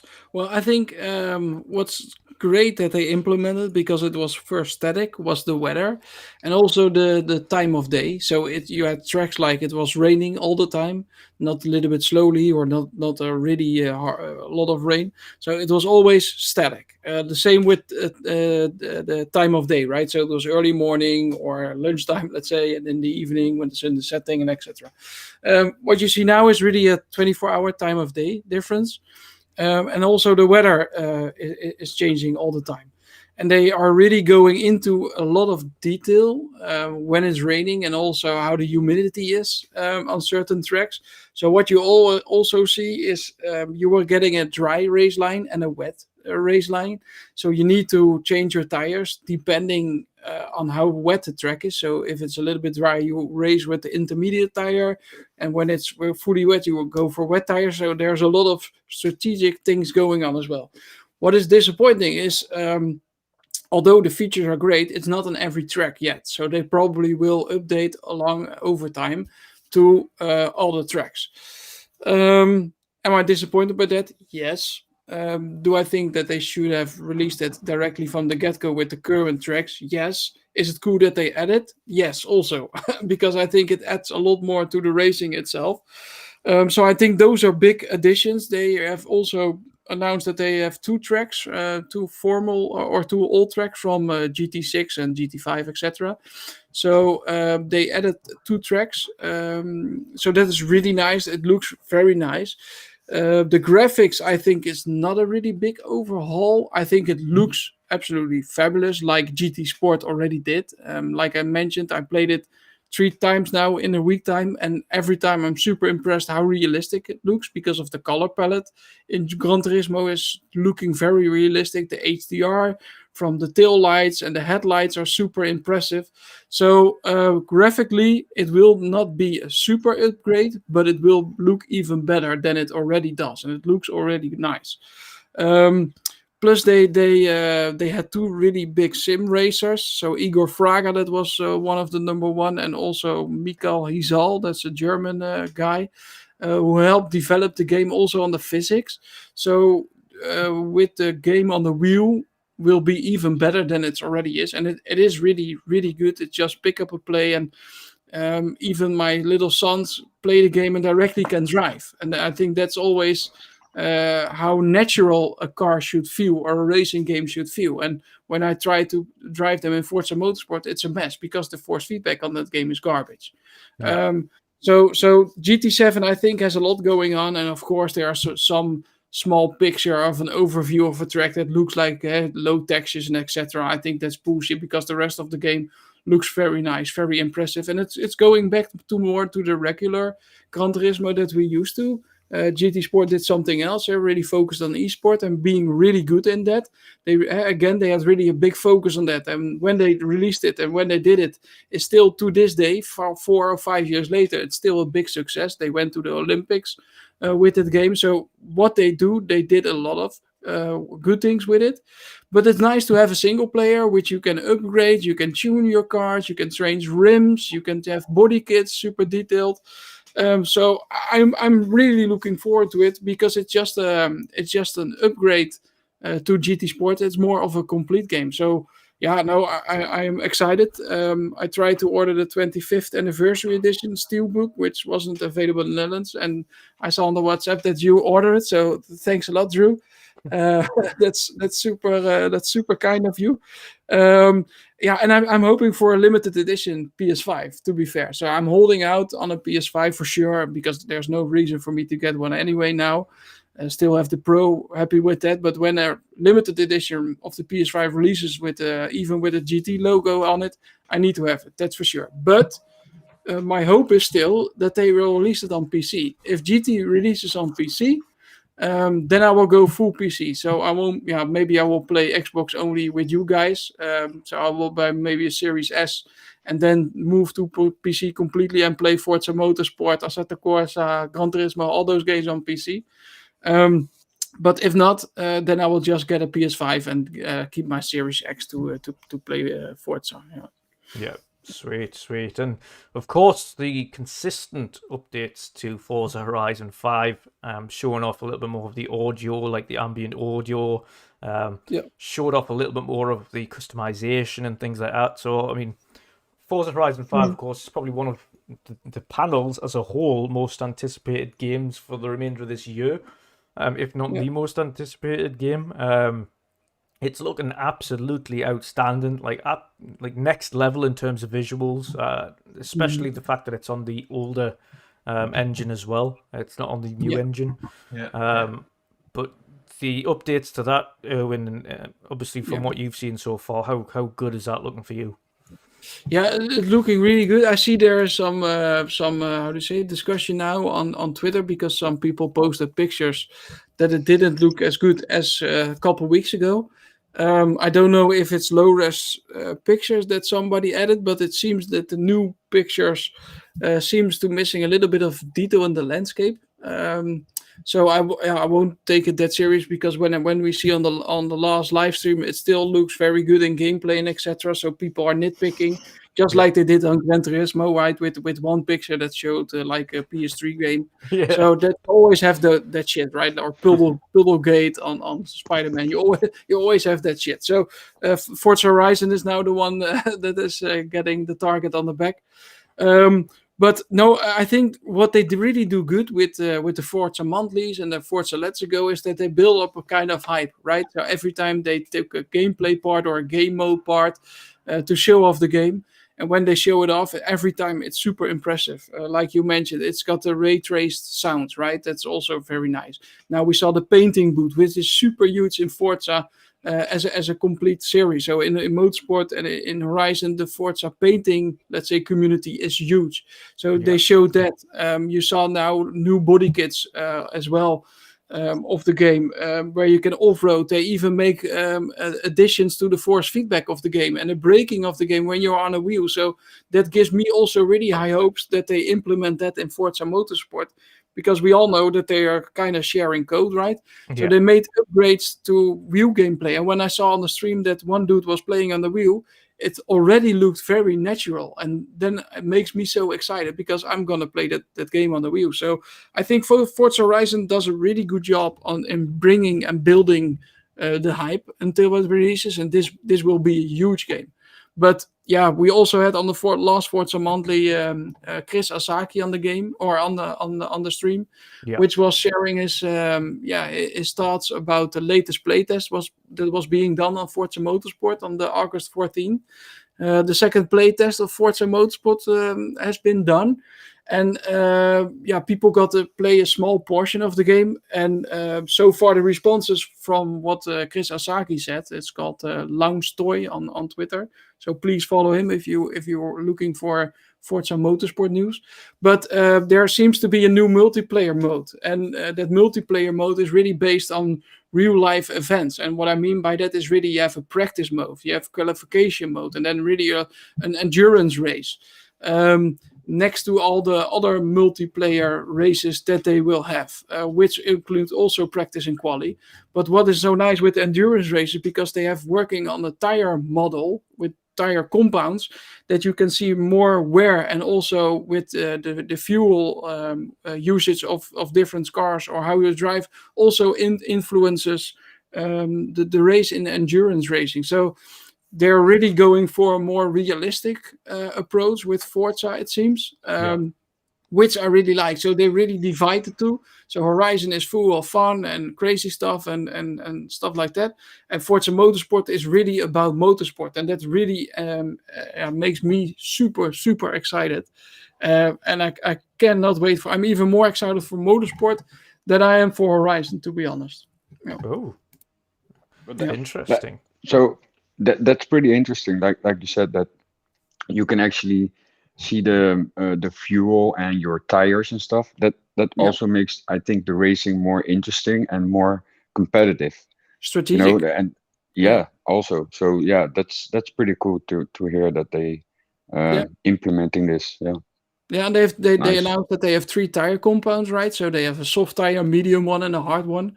So I can imagine that people will try the hard one, just take it as long as possible, and then your tank of fuel will be more empty as well. So you can then at the end of the race decide for going with soft tires and get crazy pace, right? So there is a lot of strategic things, I think, going on.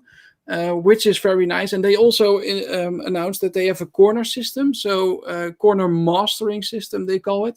And that's how you learn how to get faster in certain parts of the game, so different kind of sectors of a track. And how that really works, I don't know, of course. But they probably try to learn people how to drive faster in certain kind of parts of the track. Which is very nice, because sometimes you're really wondering yourself where you're really lacking or which corner you should take differently, and that's probably a part which we can learn and also help improve to get better lap time. But the strategic part of what you have with endurance races, and I don't know how long those endurance races will be, but maybe up to 45 minutes or so, something which I really like because I can be really steady in my lap times. You don't always have to be the fastest, but when you're really stable in your lap times and don't do crazy stuff, you can also end up really high. So the strategic addition with those things coming along, man, it's mega, mega exciting. Yeah. Awesome stuff. Nice. Yeah. Awesome stuff. And thanks very much, Erwin, for the racing update for us there this week. You're welcome, mate. Let's do a brief person to talk about it. Yeah. Go on. Let's do a brief vote in the chat again. So who's getting or will be playing through Gamepass Forza Horizon 5 Type 1?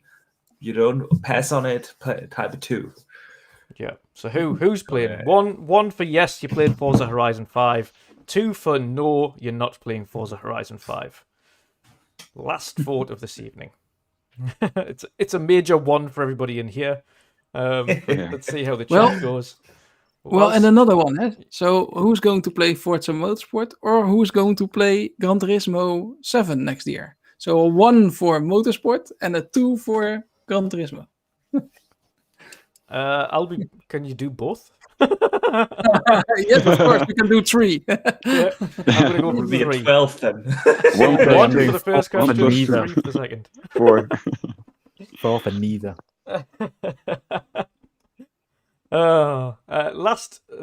It looks like everybody's playing Forza. Well, at least everybody. I say everybody. Pseudos and Marion are definitely playing it. Yes, most 3. But pretty much everyone's playing Forza Horizon.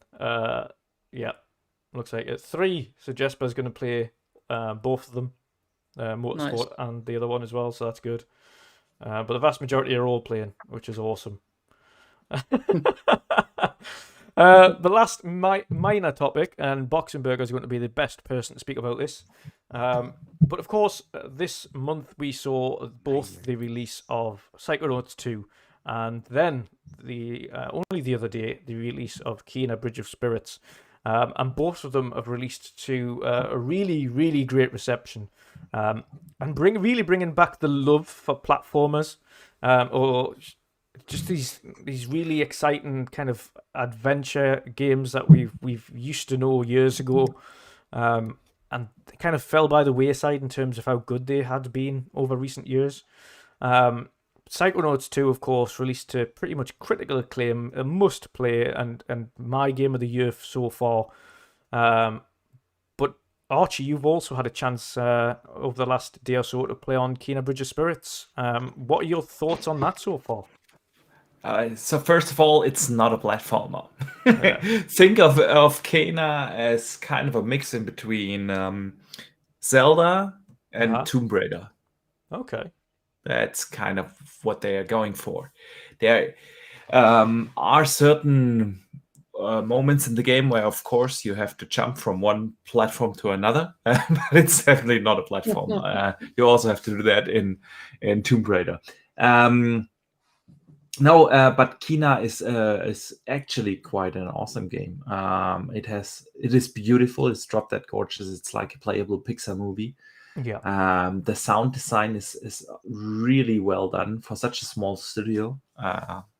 That's something that really stands out in the game, and the gameplay mechanics are simple. The fighting system is really simple but effective. It is fun, rewarding, and challenging at the same time. So, I'm having a good time with it. I'm probably now 4 or 5 hours into the game. Yep. Really enjoying it. But to get to your point about this kind of resurgence of the platformer, I think it's something we've been missing for a long time. Those platformers that are made for not just for kids but for adults. These magical stories that we can play through that are just fun. That are just fun, and I'm right there with you. Psychonauts 2 is my game of the year so far. I love that game. We also had Ratchet & Clank this year, which was also really good. So yeah, I am definitely hoping we will see that genre more often in the future. And I'm still hoping for Banjo and Kazooie to return to the Xbox. Yeah, so one day. No, but Kena is a great game, and I love the genre in Psychonauts too. Yeah, we've talked extensively about it, but I'm loving that game. That is my game of the year so far. And if it doesn't even get considered at the Game of the Year awards, I'm definitely boycotting those. 100%. That would be ridiculous to not nominate that game. Yeah, completely. That's where we will nicely wrap up today's show. Before we do go, though, a question for Erwin, because I know you're on your mobile today, so you might not be having a look at chat. But Beast Mode asks, what kind of racing setup do you have in terms of wheel, etc.? Yeah, so for the seat itself, I have R seat RS1, which is a really nice upgrade from the PlaySeat Challenge that I had. I know Chris Grannell also has the PlaySeat Challenge. It's actually a very decent wheel, especially when you don't have so much space. You can fold the chair, and it's surprisingly stable. It's around €200 or maybe a little bit less nowadays. So if you want to step into sim racing, that is a very good chair. But yeah, after a couple of years, you always want to upgrade, right? You have some budget that you want to spend. So I bought the R Seat RS1. I got the CSL Elite PS4 from Fanatec, which is compatible with PS4 and now also with PS5 and also with the Xbox Series, Xbox One X, etc. And also with PC, depending on which wheel you put on the wheelbase itself. So I got a McLaren GT3 wheel and I got a P1 wheel, also both, of course, from Fanatec. And I got the CSL Elite pedals, and also with a load cell added to it, and also with a customization on the load cell itself with a custom-made spring, which will give me a little bit feeling.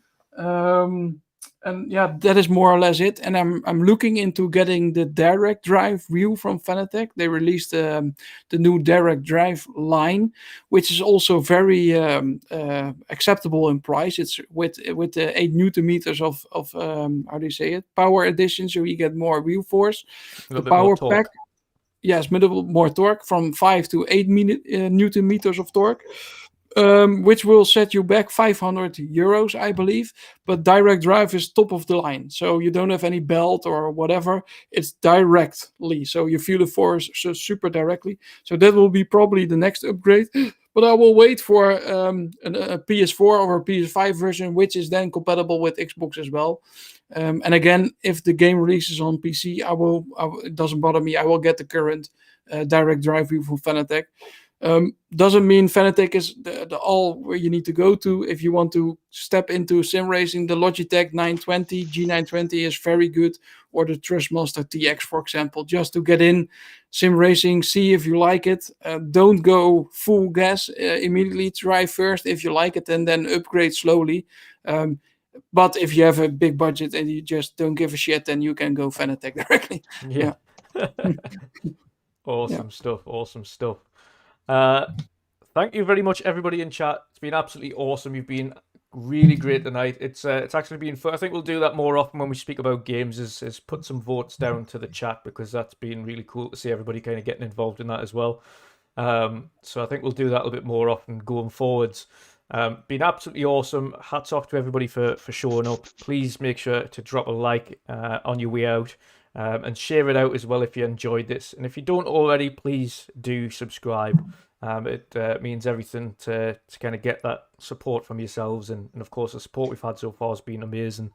So thank you so much. We will get now to our outros. First of all, Patje, to let people know, brother, where they can find you and what you're going to be up to over the coming days.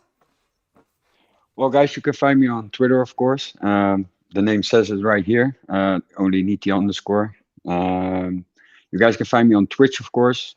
Didn't do a lot of streaming lately because I was ill. Didn't feel good, but I'll be back for sure. Definitely this weekend with Halo, of course. Yeah,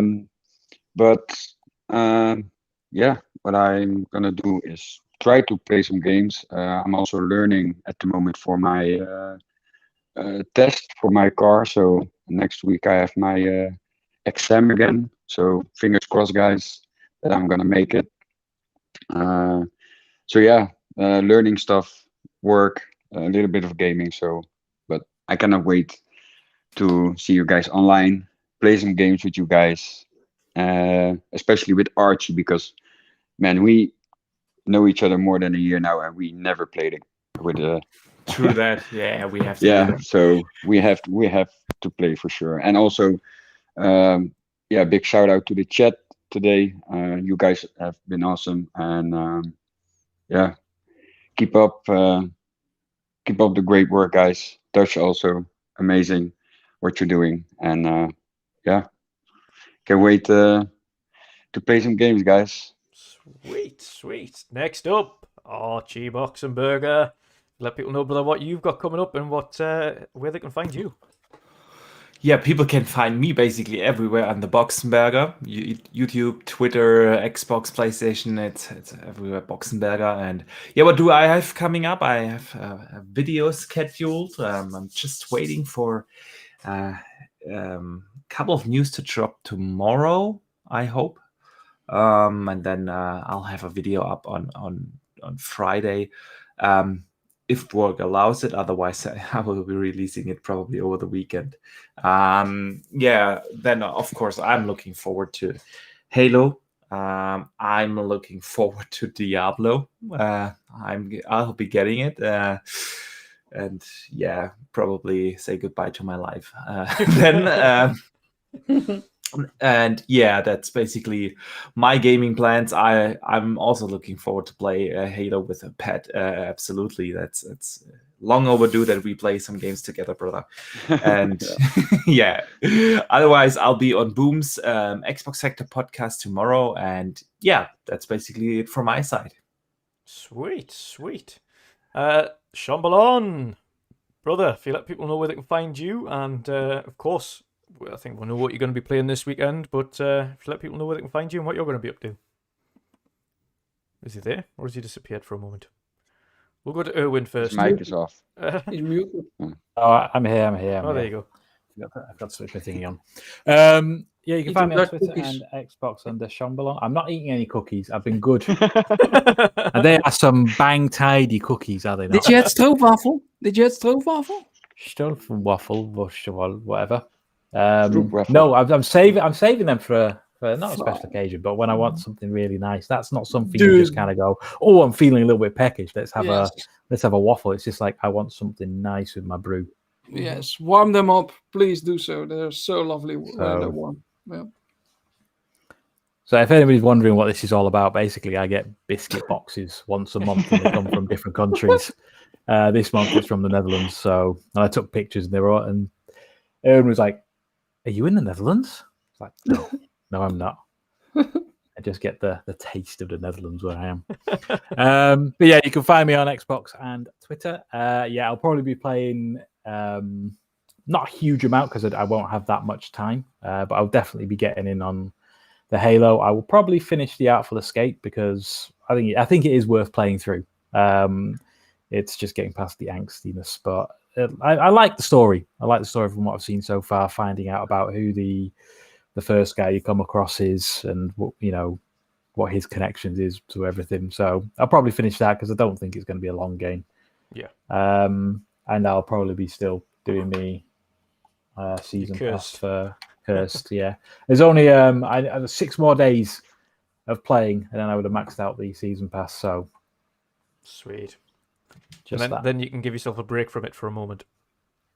I just like playing it every now and then. It's just irritating. It's forcing me to play it every day rather than me playing it when I fancy playing it. Right. Fair one.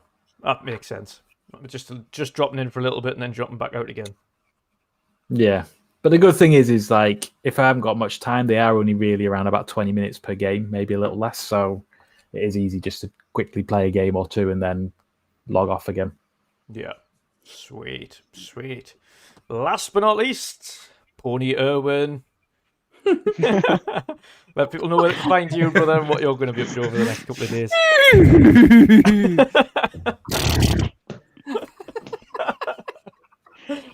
Oh, dear me.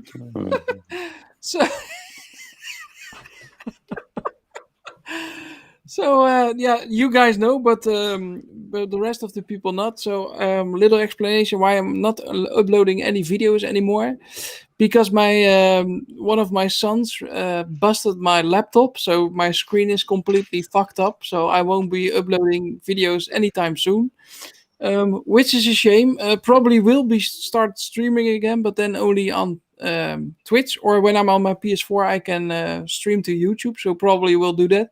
But still waiting on the insurance to repair my laptop. So till then, please be patient. I will upload videos soon when I have the chance. There's a lot of racing news.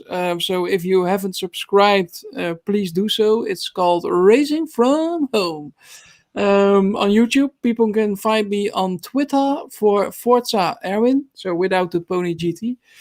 On the Xbox, it's the same. What I will be doing is, of course, Halo, but also playing some Gran Turismo for sure. And people can find me on PlayStation for Remspor 84. Sweet. Oh yeah, and it was nice to be back, guys. Really good seeing you. And yeah, all the best, and thanks again, Drewski, for your kindness. You're the nice bearded small guy I know. So I love you, dude. And good to see other people, man, and the chat as well. Definitely. And you're welcome, brother. Yeah, as soon as I seen you sitting, it's not available in the Netherlands, I was like, I'll get you. I've got it. Don't worry. That's awesome. That's awesome. Good stuff. Next week, chaps, ladies and gents, we have confirmed now, because it has been a bit busy over on the Xbox side. So getting anybody from Xbox to come on the show has been a little bit difficult, but they are hard at work with some great new stuff coming up for everybody over the coming months. But we have Alan Carranza, one of the Xbox program managers on the hardware side, on the show next week. So that'll be awesome. It has been in the works for a little while. It was David Prien who told us to get him on, as he took over some of the projects that he was working on. So it'll be very interesting to get a little bit more knowledge on some of the stuff they were working on in the meantime. So Alan Carranza next week.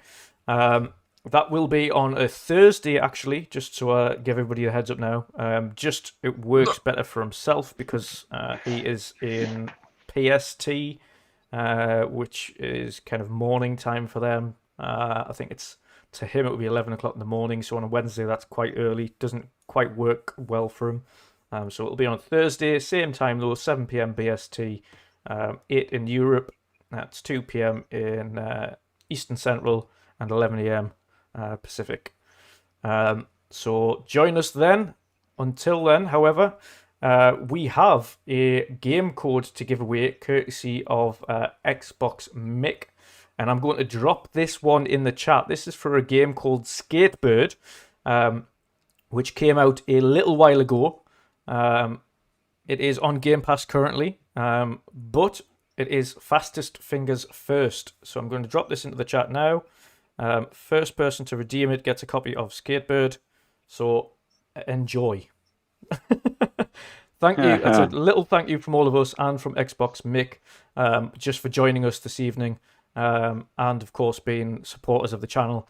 Of course, watch out, because over the next few weeks we have quite some giveaways coming up. We still are yet to do the giveaway for the game for PlayStation 5, game for Xbox Series, and a custom controller. So it's 3 giveaways we're doing all in one. We're still working out the best way to kind of do that, but it will be active very shortly. So keep an eye out. But until then, guys, thank you so much for your support again this evening. I hope everybody has a great night, and we will see you again next week. Goodbye, guys. Cheers, guys. Bye-bye. Hey, guys. Arrivederci.